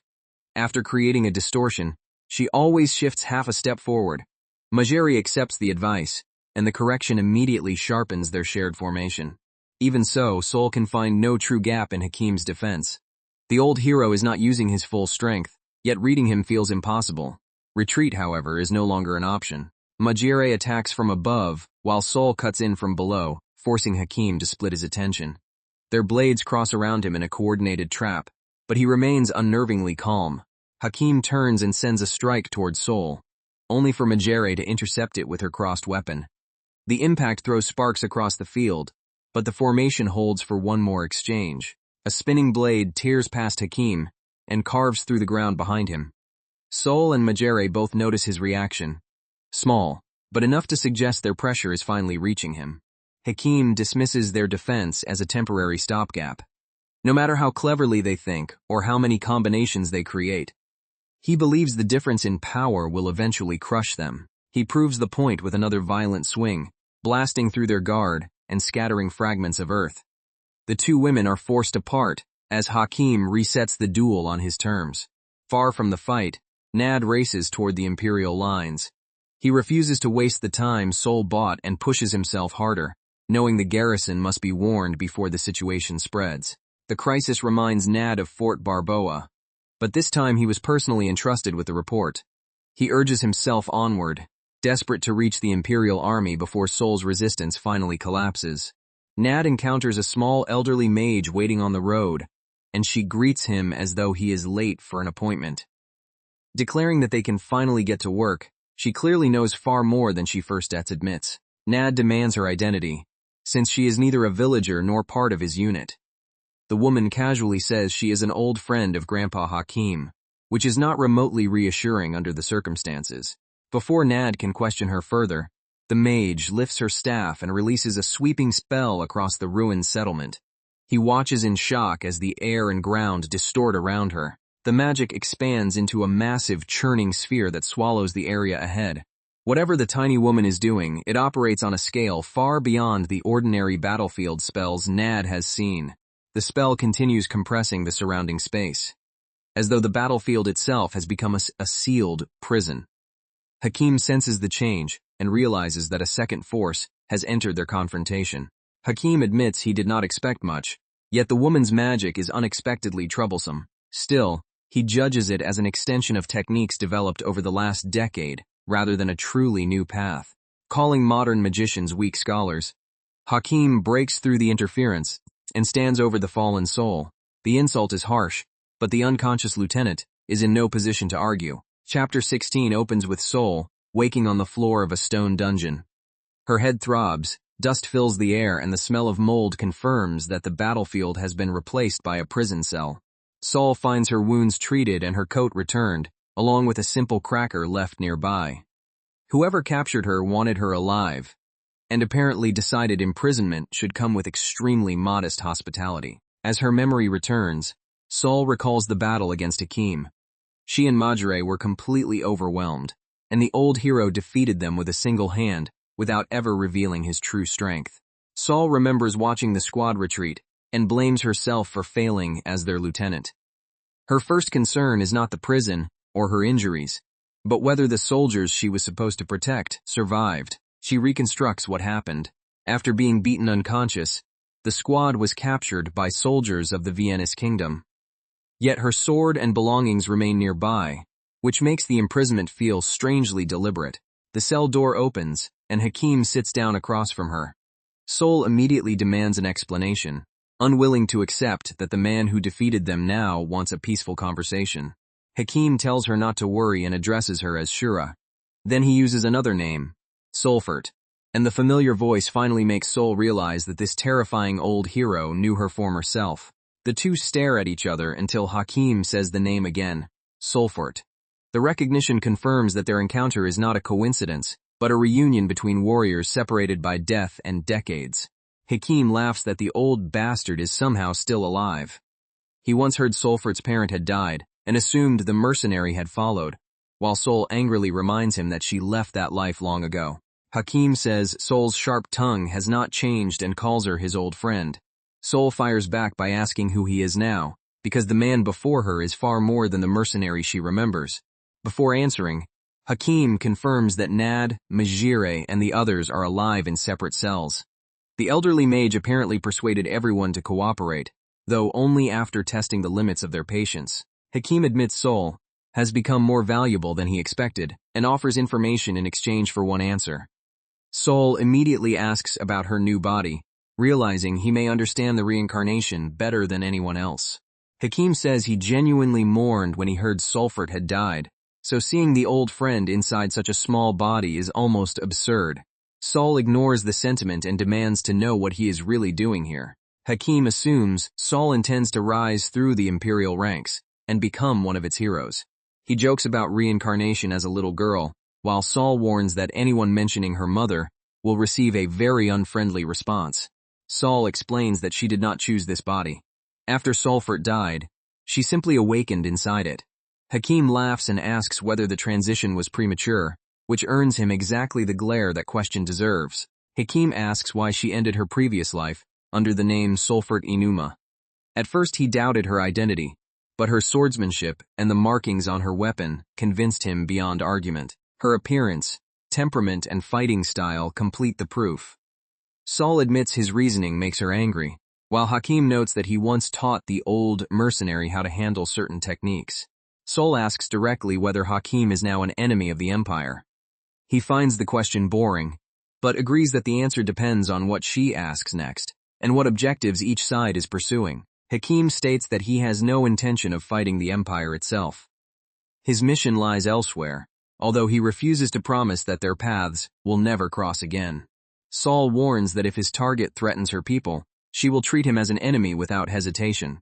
Hakim finally names the danger: the entity known as the Sinful Hellfire. The Sinful Hellfire is described as an incarnation of disaster and a symbol of famine that has haunted the continent for centuries. Entire kingdoms remember it not as a beast, but as an extinction-level calamity. A past war mobilized a nation's full military for 3 years, yet the Hellfire destroyed their forces in less than a week.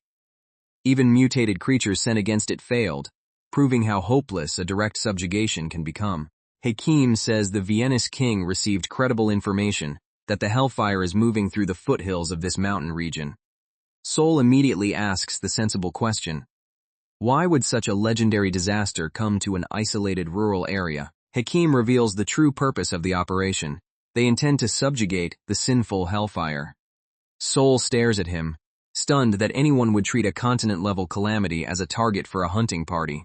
Then her expression changes from shock to pure excitement. A battle against an unprecedented monster would create a chapter no history book has ever recorded. And Sol is practically sparkling at the thought. Hakim tells her to restrain that dangerous enthusiasm. Sol grumbles that even as an imperial lieutenant she remains near the bottom, while the veteran mercenary in her is clearly jealous of anyone assigned to the legendary fight. There is one enormous political obstacle. The Venus Kingdom and the Gonor Empire are already at war.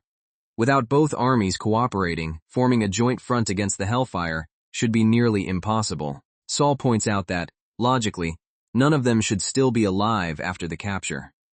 Hakim says he has temporarily delayed the worst outcome, but only by taking responsibility for what happens next. Their future remains uncertain. Both armies are still positioned against each other, and Sol's original prisoner of Calamity Hunt has been interrupted.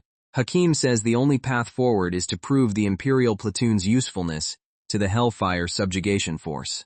Sol immediately volunteers the squad, reasoning that participation could prevent casualties and secure their release. Hakim insists he is not plotting anything. He simply wants every capable fighter available for the coming disaster. A young woman enters the dungeon at exactly the right moment. Hakim welcomes her arrival, and Sol realizes another important figure has been listening to the discussion. The newcomer is Shayla Bektis, the guiding light of dawn, and one of the 4 great generals serving the Venus Kingdom. Sol recognizes instantly that this is not a messenger she can casually ignore. Hakim says he contacted the Viennese leadership and received a response without needing further persuasion. Shayla apologizes for the delay and begins explaining the decision while the prisoners wait in tense silence. Shayla's arrangement includes medical treatment for the captured Imperial soldiers. Nad and another squad member sit bandaged in a cell, surprised that their enemies are caring for them instead of beginning an interrogation. Chapter 17 opens several hours later. The prisoners have been cleaned, their injuries treated, and their clothes returned. Yet, they remain behind bars while the negotiations continue elsewhere. The soldiers argue about the original sinful Hellfire subjugation squad and the outrageous stories surrounding it. Lululu eagerly offers more rumors, while the others wonder how many legendary lunatics one operation can contain. One officer warns them not to celebrate too early. The fact that their commanders are alive proves only that negotiations continue. Trust between enemy armies has not magically appeared overnight. Another prisoner complains that the replacement plan makes no sense and accuses the operation of relying on impossible assumptions. Lulu remains cheerfully confident that tomorrow will bring an answer. Confidence is apparently free in prison. Majeri enters carrying supplies and asks whether they are finished yapping. Nad recognizes her immediately and is relieved to see that she survived the battle and capture. Majeri explains that Sol has already been moved, and that the group will soon leave the ruined Jara area for a small settlement near the foothills. The operation's temporary base lies farther into the mountains. The prisoners ask whether Hakim truly commands the expedition. Majere confirms that the old hero is involved personally, making the threat serious enough to justify even this strange cooperation. Lulu promises that the coming commander is a remarkably capable woman, and asks whether the lieutenant they keep discussing is Shura. Nad's reaction tells her that she has guessed correctly. One prisoner finally asks why Lulu seems to be helping Imperial soldiers at all. She avoids a direct answer and tells them to meet beneath a certain tree the next morning, leaving the mystery intact. Early the next morning, representatives gather in the central plaza of Cape Village. Nad looks around and realizes that nearly everyone present belongs to a nation currently hostile to the Empire. He identifies soldiers from the Dunan Duchy, including warriors marked with the Red Demon insignia, and members of the Vienna's Annihilation Squad. Galar warns him not to show fear in front of competing troops. Galar claims he can measure hostility from the way an enemy breathes and carries himself. Sol listens from behind, reminded of the intimidating instincts her old mercenary leader once possessed. Despite the injuries, captivity, and questioning, Sol appears strangely calm. The others worry about what she endured, but she is already focused on the negotiations rather than her own condition. Hakim calls the gathering to order and asks whether everyone is prepared. The plaza falls silent as the living hero steps forward to begin the unprecedented meeting. Shayla explains that she has worked with elite subjugation units from many nations. Even she has never seen all four great generals represented in one operation, proving how exceptional the Hellfire crisis has become. The four great generals are the highest military guardians of the Vienna's kingdom, powerful enough to be revered alongside its heroes. Nad mutters that this is far beyond the casual meeting they were promised. Hakim confirms that nobles, heroes, and commanders have all gathered because ordinary protocol is useless here. He invites the Imperial platoon to raise any objections before the joint operation is decided. Arguments begin immediately. Some propose sending the Imperials away, while others question whether enemies can be trusted near the Hellfire. Lulu tries to calm the room, though her cheerful mediation only adds to the noise. A Dunan warrior named Hollowedge Barbeim cuts through the debate. He declares that there is no reason to discuss cooperation at all.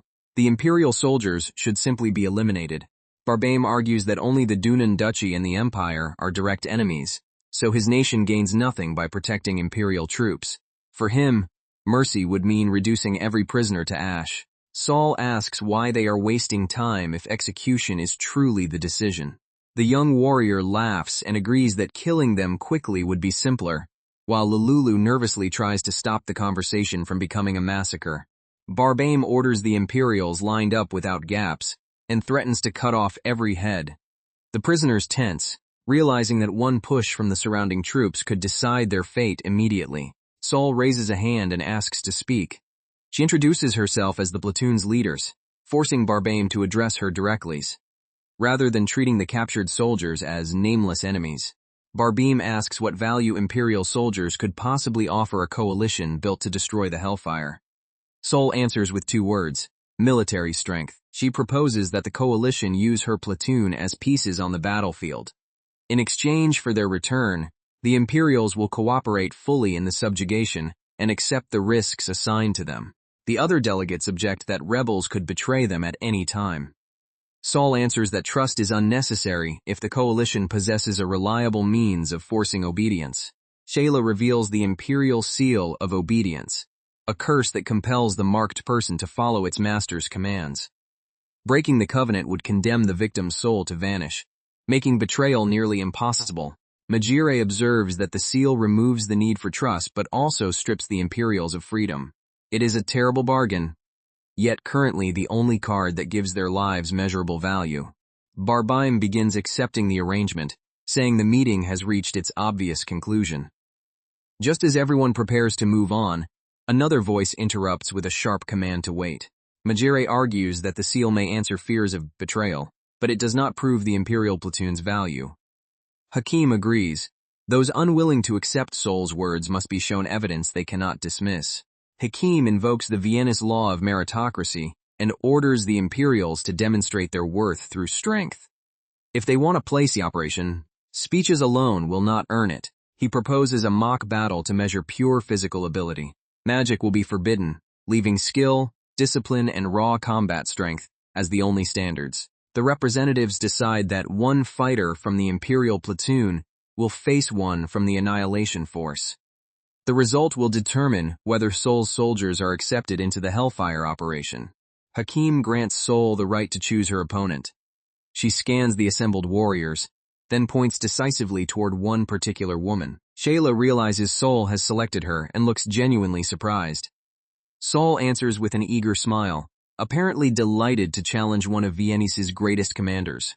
Chapter 18 opens with Sol preparing for the match and declaring that her chosen opponent must be a complete monster. Her excitement remains impressively immune to common sense. Sol explains that the other available fighters appeared less threatening, while Shayla's presence immediately stood out. The surrounding soldiers exchange worried looks at the lieutenant's unusual method of selection. Shayla asks whether she is permitted to refuse, but Hakim says the choice belongs to Sol. The general accepts, though she is still trying to understand why this child challenged her so confidently. Before leaving, Shayla questions whether Sol's rank and condition should be considered in the match. Hakim dismisses the concern, implying that the girl is far more dangerous than her appearance suggests. When Shayla asks who Sol really is, Hakim claims the Imperial lieutenant is the child he personally brought back. Then he delivers an even more outrageous explanation. Sol is his long-lost granddaughter. Shayla hesitates over the unbelievable story, while Hakim describes Sol as the product of unusual circumstances and natural talent. Sol listens from the cell, unable to believe he is improvising her family history this boldly. Hakim repeats that Sol is his granddaughter. Both Sol and Shia freeze in disbelief, and the reincarnated mercenary nearly tears the bars apart, trying to process the lie. Hakim invents a tragic tale about a son who defected to the Empire, died and left Sol without family before the Imperial army took her in. Sol loudly protests that she has never heard any of this. Shayla agrees to keep the supposed relationship quiet, so politics will not interfere with the mission. Sol realizes Hakim has created an entire false biography and somehow convinced a general to protect it. Hakim walks away and promises to see them tomorrow. Sol grips the bars and screams after the old geezer, furious that he has just turned her reincarnation into an international family drama. Before departing, Shayla explains that many nations are risking soldiers in the operation. If Sol wants her platoon included, tomorrow's mock battle will reveal exactly how much strength the Imperials can contribute. Shayla warns that she will not offer special help simply because of Hakim's story. Sol answers that this is precisely what she wanted. A fair chance to prove herself without favoritism. Sol addresses her opponent by title, calling her Shayla, the guiding light of dawn. Hakim reminds the general that she once carried an even greater reputation as a light of the kingdom. Hakim tells Shayla not to forget her position and to fulfill her duty. She quietly agrees, accepting that the match will test more than Sol's strength. it will also test her own judgment. Shayla refuses to step down simply because the task is difficult. Declaring herself the guiding light of dawn, she promises to carry out the duty entrusted to her. She walks onto the field and faces Sol directly. The calm expression vanishes for an instant, revealing the focused warrior beneath the general's composed exterior. Sol feels as though she has been pierced by Shayla's presence alone, and realizes the woman stands beyond even Hakim in certain ways. The opponent she chose is clearly no ceremonial commander. When asked why she selected Shayla, Sol explains that the general once swept through conflicts and became known as the kingdom's light. A chance to learn from such a hero is too valuable to ignore. Sol insists that her challenge comes from respect, not mockery. Shayla does her smile and calls her an incorrigible madwoman, which, honestly, may be the most accurate assessment so far. Hakim formally declares the mock battle ready to begin. The goal is not a polite demonstration but a serious contest, designed to reveal whether Sol's platoon deserves a place in the operation. Sol understands that ordinary rules would give her almost no chance against Shayla. To win, she must force the general to acknowledge her strength through the battle itself. Hakim sets broad conditions. The fighters may continue until one surrenders, or can no longer fight. Restrictions are minimal, though protective measures stand ready to prevent an unnecessary death. Shayla draws a training blade, and allows Sol to use her own weapons. The difference sounds generous, but everyone present knows the general is still the overwhelming favorite. Sol adds one special condition. If Shayla takes even a single step from her starting position, the Imperial platoon wins. Shayla agrees without hesitation, accepting a test of absolute defense. Before the match begins, Sol proposes that Shayla use the sword at her hip instead of the wooden weapon. The spectators are horrified that the child is voluntarily requesting a sharper problem. Shayla declines and assures Sol that the training sword will still hurt badly enough. Her tone remains gentle, which somehow makes the warning even more intimidating. Hakim asks whether Sol truly wants such harsh terms when her goal is returning to the Empire. Sol answers that only by going this far can she prove the platoon deserves a fair place in the operation. Sol remembers Shayla Bektis as a young commander who endured years of hardship and earned recognition under Hakim's protection. Beneath her calm appearance lies a warrior who has survived countless battles. In her previous life, Sol often misjudged differences in power and paid for it. This time she understands exactly how far above her Shayla stands, and chooses to attack anyway.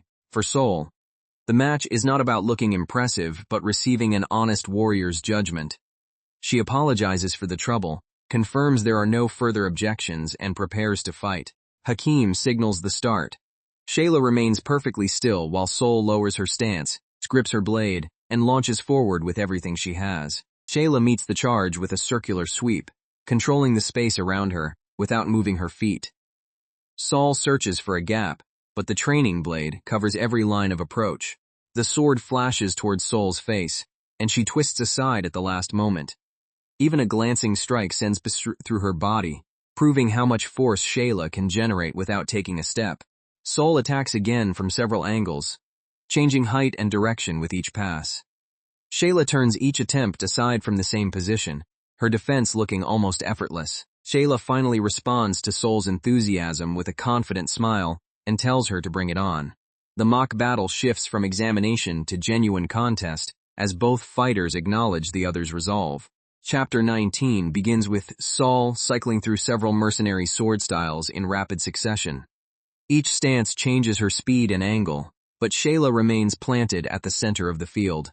Sol uses acrobatic footwork to attack from multiple directions, circling so quickly that the spectators can barely follow. Nad and Majere realize the relentless pattern is not random. It is slowly testing Shayla's defenses. A wide arc from Shayla sweeps across the field, forcing Sol to dive under the blade. She rises immediately and attacks again, refusing to let the general reset the distance. Sol's entire body aches, but her mind remains clear enough to calculate the remaining time and distance. She focuses on Shayla's center of gravity, discarding every wasted movement as she prepares another rush. Bleeding and exhausted, Sol tells herself she will keep trying. Shayla watches the battered girl approach yet again, her expression softening with concern despite the ongoing match. Shayla orders Sol to stop, believing the result is already obvious. Sol refuses to switch off her fighting spirit and insists that the battle is not finished, while she can still stand. The observers analyze Sol's unusual attacks and conclude that she is using the wooden sword's rebound and Shayla's own force to extend her movement. It is clever, but the general still controls the center. Shayla begins recognizing the philosophy behind Sol's techniques. Absorb pressure, redirect it, and strike from the angle the opponent overlooks. The style resembles lessons once taught by an exceptional old warrior. Sol unleashes another sequence of crossing slashes, using the wooden blade to create overlapping attack lines. Shayla blocks them all, yet the pattern finally makes her adjust her balance. Shayla remembers a core lesson: minimize the damage, never look away, and determine the attack's true nature. She steadies herself and reads the intent hidden behind Sol's frantic movements. Sol reaches desperately toward the opening, convinced she is only a little short of grasping it. Shayla's counter flashes past, leaving another wound but not extinguishing the girl's focus. Shayla drives Sol backward with a powerful strike. Sol digs her feet into the ground and raises the wooden sword again, refusing to accept the distance as defeat. During the exchange, Sol finally understands the logic guiding Shayla's defense. The general is not merely reacting to attacks. She is controlling the battlefield so every approach ends where she chooses. Sol refuses to lose to the woman called the Guiding Light of Dawn. She identifies the position she must reach and launches herself toward it, convinced the decisive point is right in front of her. Shayla knocks her away once more. Sol crashes across the ground, then looks up and thanks the general. The repeated failures have taught her exactly what ordinary practice never could. Sol admits she still cannot enter Shayla's effective range. The effort of preserving awareness under constant pressure consumes nearly everything she has, yet surrender never enters her calculation. She reasons that seeing through an attack is meaningless if she cannot overcome it. Shayla asks whether she truly intends to continue, then quietly notes that Sol has already achieved more than expected. Shayla declares that Sol has reached her limit and offers to stop. Sol staggers upright and refuses, while the watching soldiers wonder how much damage she plans to endure before accepting the result. Sol says she will not give up and rejects the invitation to surrender. Gripping the sword with trembling hands, she remembers that a mercenary sometimes fights because there is simply no other choice. Shayla watches Sol sway onto her feet and waits for the inevitable collapse. Sol lowers her head, concealing whether she is gathering strength or simply losing consciousness. Without warning, Sol hurls herself forward again and swings with both hands. The sudden burst catches the spectators off guard, but Shayla redirects the charge with a single controlled motion. Sol has endured damage across her entire body and still managed to enter the hero's range. Shayla acknowledges the achievement, yet prepares another counter before Sol can capitalize on it. Dust and sand explode around them, blocking Sol's sight and swallowing the sound of Shayla's movement. Remembering Hakim's warning, Sol forces herself to fight with every remaining sense, rather than relying on vision. Shayla tells Sol that if she desires victory so badly, she will answer seriously for one moment. Sol senses the incoming attack and braces, knowing the general is finally releasing a fraction of her true power. The strike lands like a collapsing wall. Sol is blasted across the field and left motionless in the dust, while every observer falls silent at the scale of the impact. Shayla looks down at the fallen girl and quietly says, this is why she asked her to surrender. The warning was never arrogance. It was an attempt to prevent exactly this outcome. Chapter 20 begins as Nad calls desperately for his lieutenant. Shayla stands alone on the field, while the Imperial soldiers wait for any sign that Sol is still conscious. Shayla apologizes for striking seriously, then turns to Hakim and asks whether the people around Sol understand the danger she invites. Hakim responds that concern is precisely why the test had to happen. The squad rushes towards Sol, and even the usually rigid Geller collapses with relief when told she is alive. Lulu orders first aid for everyone, including the soldiers who nearly fainted from watching.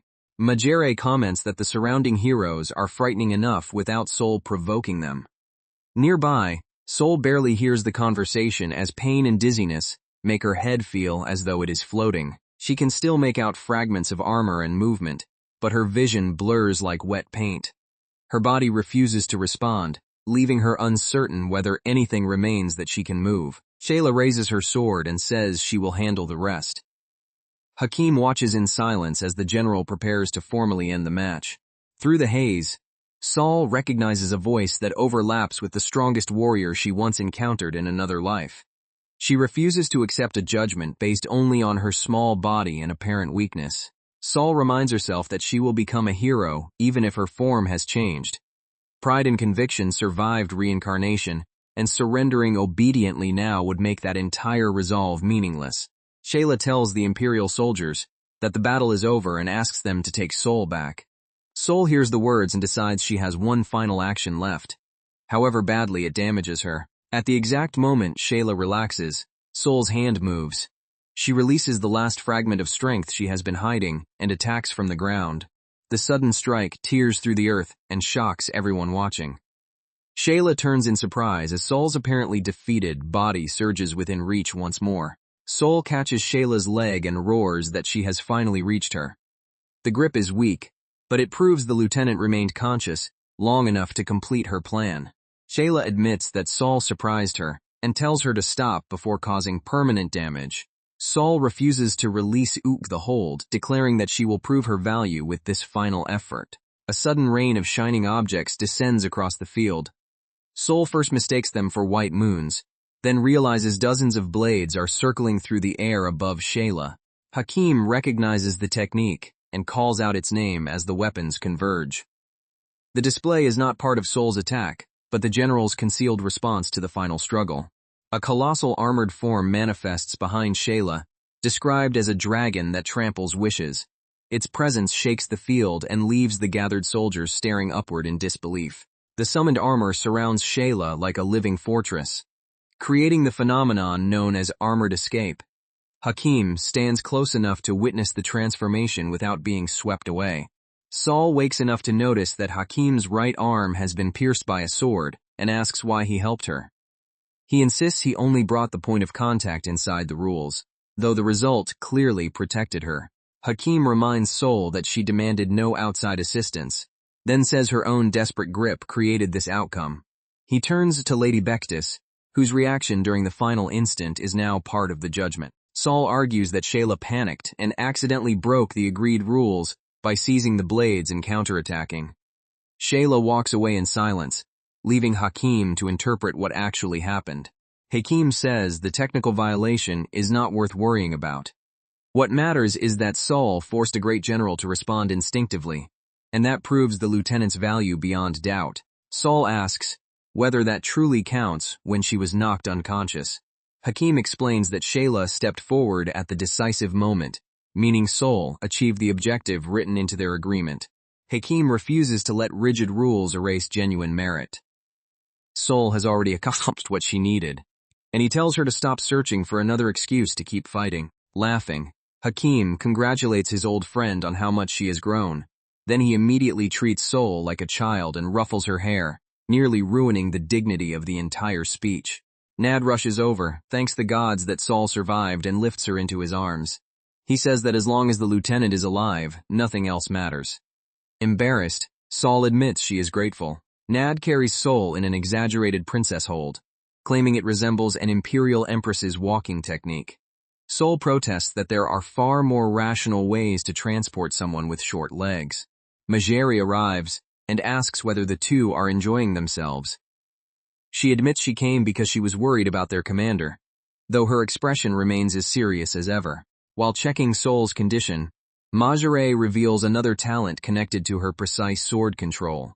Nad wonders whether she can also use healing techniques, adding yet another skill to the assistant leader's alarming resume. Hakim announces that Shura's worth has been demonstrated. Her small reincarnated body still limits how much Odo she can safely release, yet even in that state, she forced Shayla to move, leaving little room for objection. He formally welcomes the Imperial platoon into the temporary force, assembled to subjugate the Hellfire. Enemies at war will now fight side by side, against a threat capable of erasing them all. The Imperial soldiers erupt in celebration and crowd around Sol. She is passed from one set of arms to another, while Mercenary watches the rare display of open relief. Sol realizes this is the first time comrades have carried her after a victory. To her surprise, it does not feel bad at all. Perhaps a hero's tale is built from moments like this, as much as from battles. Chapter 21 shifts to the remote mountain range, where the joint force will operate. Snow-covered peaks loom above the foothills, hiding the calamity everyone has gathered to confront. The narration explains the mountain region's strange ecology, where magical insects and fragments of power can transform ordinary creatures into dangerous monsters. The expedition is entering a land shaped by constant supernatural pressure. One example is a small creature that evolves through repeated exposure to condensed energy, eventually becoming a far more dangerous form. In these mountains, even harmless wildlife may not remain harmless for long. Sol wakes in a clean room and realizes she has been moved again after the mock battle. Her first concern is whether the squad continued without her, but a familiar voice announces that she is finally awake. Lulu greets her brightly as Hakim's granddaughter and asks whether she feels unwell. Sol immediately denies the relationship, only to discover that the ridiculous cover story has already spread. Lulu explains that Hakim pushed Sol's recovery with healing magic, which left several strange side effects.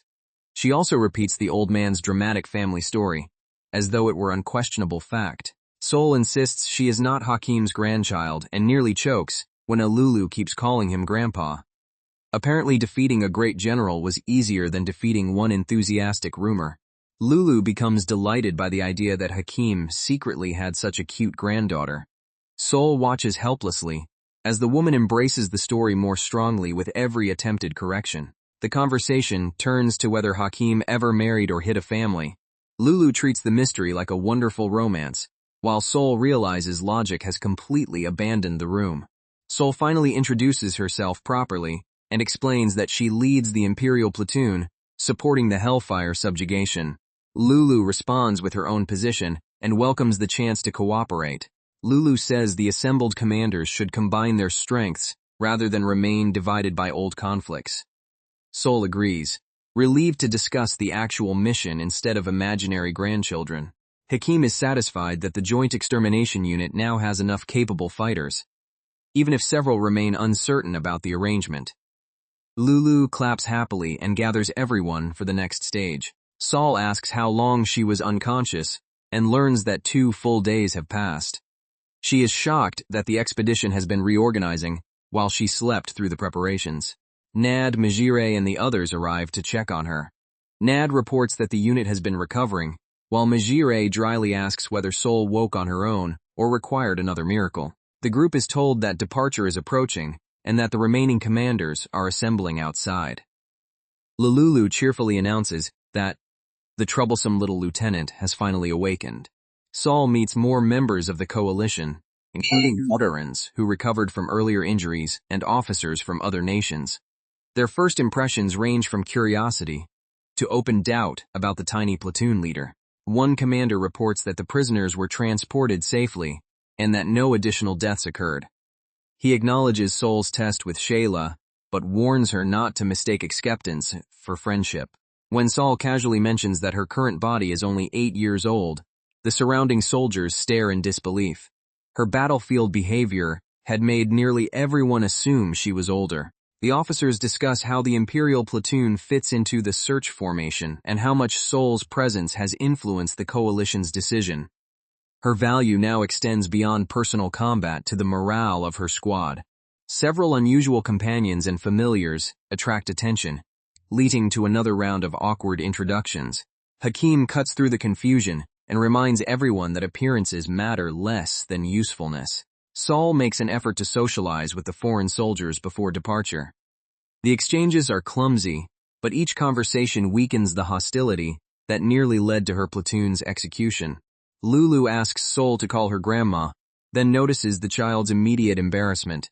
Sol searches desperately for a safer title, while Lulu enjoys every second of the discomfort. The woman finally proposes Sister Lulu instead.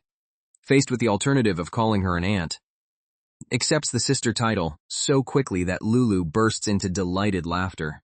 Hakim arrives and asks whether Sol is finally awake. She calls him by name, but he demands the grandfather title to support his cover story. Sol responds by questioning whether his beard has affected his sanity.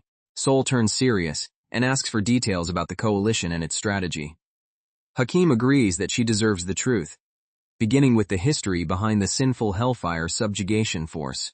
The operation is not simply a perfect opportunity created by the monster's appearance. Each nation and commander has personal reasons for participating, many of them rooted in earlier disasters and failed campaigns.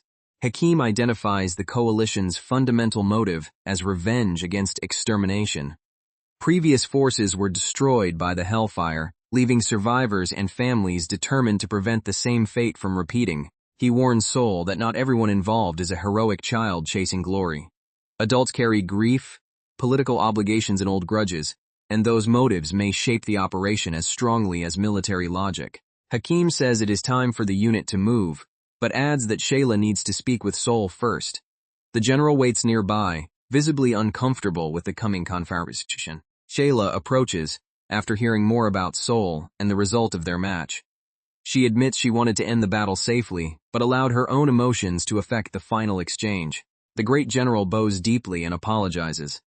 Sol is stunned to see one of Vienna's highest commanders lower herself before a child over what happened in a sanctioned duel. Chapter 22 opens with Shayla demonstrating her swordsmanship against a fast-moving mountain rabbit. The blade flashes, and the animal is brought down before it can escape. One clean strike finishes the hunt. Sol watches Shayla's precise movement and once again understands why the woman earned the title Guiding Light of Dawn. Shayla prepares the rabbit as food and explains that survival in the mountains requires practical skills as much as battlefield strength. Her calm efficiency makes the legendary general seem unexpectedly ordinary. Returning to the apology, Shayla admits that Hakim's intervention may have prevented her from seriously injuring Sol. She insists that simple words cannot fully excuse the loss of control. Lulu suddenly throws herself into the conversation, calling Shayla Big Sister Bectus and asking why she is bowing so dramatically. The solemn mood collapses almost instantly. Shayla explains that she came to apologize, but Sol says there is nothing more to settle. Lulu happily declares the apology accepted, while Sol notices the general is clearly unaccustomed to casual social situations. Shayla confesses that frustration and pride affected her during the match. Facing Sol as a fellow swordsman awakened emotions she normally keeps hidden beneath the discipline of command. Lulu wonders whether Shayla's stiff behavior comes from self-deprecation or simply her natural personality. She announces that a proper lecture is required and orders everyone to call her Lulu from now on. Lulu declares herself the big sister responsible for both warriors and promises to care for them. Sol privately notes that Shayla looks older and more composed, yet may actually be younger than expected. Sol tells Shayla that the battle was not entirely her fault. She admired the great general and pushed the match too far, then apologizes for causing pain while trying to prove herself. Sol explains that the duel began from her own selfish desire to test the swordsmanship she had rebuilt after reincarnation. She expected pain from the start and holds no grudge against Shayla for answering seriously. Shayla struggles to forgive herself, while Lulu immediately senses that Sol has another idea. The cheerful woman leans closer and asks whether the two are hiding some secret plan. Sol turns to Shayla and asks Big Sister Bectus for one favor. Calling it a once-in-a-lifetime opportunity, she makes the request sound serious enough to stop even Lulu's teasing. Shayla asks Sol to explain and promises to help if the request lies within her power. Lulu remarks that Sol may act like a reckless boy, but helping a little sister is still a big sister's duty. Sol asks Shayla to cross blades with her again someday. The request is not for revenge. She wants another chance to measure how far her sword can reach after she grows stronger. She promises that next time every movement, lesson, and part of her body will be devoted to closing the distance. Sol wants Shayla to face that future challenge with the same honesty as before. Shayla asks whether Sol is truly serious and warns that a future match could become even more dangerous. Sol trusts the general's control and asks her not to reject a child's heartfelt wish. Shayla calls Sol a hopeless lunatic. Sol smiles and accepts the description as a compliment, which leaves little doubt that their rivalry will continue. Shayla raises her sword and promises to honor the rematch. Sol answers with an oath of her own, turning the agreement into a pact between two swordsmen rather than commander and child. The conversation shifts to sword customs and training within the Vienna's kingdom. Shayla mentions old manuals and family teachings, while Soul eagerly asks to learn anything that might strengthen her technique. Soul swears by the pride of a swordsman that she will keep the promise, and Shayla answers by the dignity of a guide. Their blades seal the pact more formally than any written contract could. The narration confirms that Shayla and Soul's courtship was forged after the mock battle. It becomes a private promise to meet again once Soul has gained the strength needed for a true rematch. Shayla checks whether everyone understands the plan for the expedition. Soul looks around in surprise, only now realizing that the others have gathered close enough to hear nearly everything. Left alone with Soul's curious stare, Shayla wonders what she should do next. The atmosphere becomes awkward as Saul gathers the courage to ask about a subject she has avoided until now. Saul requests instruction in magic. Shayla initially refuses, explaining that her role and training center on swordsmanship, while Lulu immediately asks why she cannot make an exception. Saul insists because Shayla handles her sword as though it were an arrow guided through the air. She suspects the general's impossible control is supported by magic rather than physical technique alone. Shayla admits she is not an accomplished sorcerer and devoted most of her life to the blade. However, she understands enough magical vocabulary and practical effects to explain the principles behind her style. She demonstrates by releasing energy through her weapon and glove. The magic coats the blade, changes its movement, and allows her to guide the strike beyond what ordinary muscle control could achieve. Shayla explains that the effect comes from an unusual magical attribute she possesses. The released power is absorbed by the sword and transformed, letting her manipulate its path and momentum. From Shayla's perspective, the magic is visible and natural, but Soul cannot sense it at all. Fascinated, she asks what attribute creates the invisible force surrounding the blade. Shayla answers that her attribute is wind. Released magic becomes air currents that produce propulsion, while other elemental attributes would transform the same energy into flames, water, or different effects. Saul admits, somewhat embarrassed, that she cannot consciously use formal magic. The elemental effects she produced earlier came from instinctive Odo control, and she never received the education needed to understand or reproduce proper spells at will. Saul explains that magic is an academic discipline requiring knowledge, aptitude, time, and money. She polished only swordsmanship in her former life and rarely had the chance to enter that world. She reflects that people who endlessly postpone learning eventually run out of time. And the old Sulfurt was one of them. Pursuing a dream has an expiration date, making this second life too precious to waste.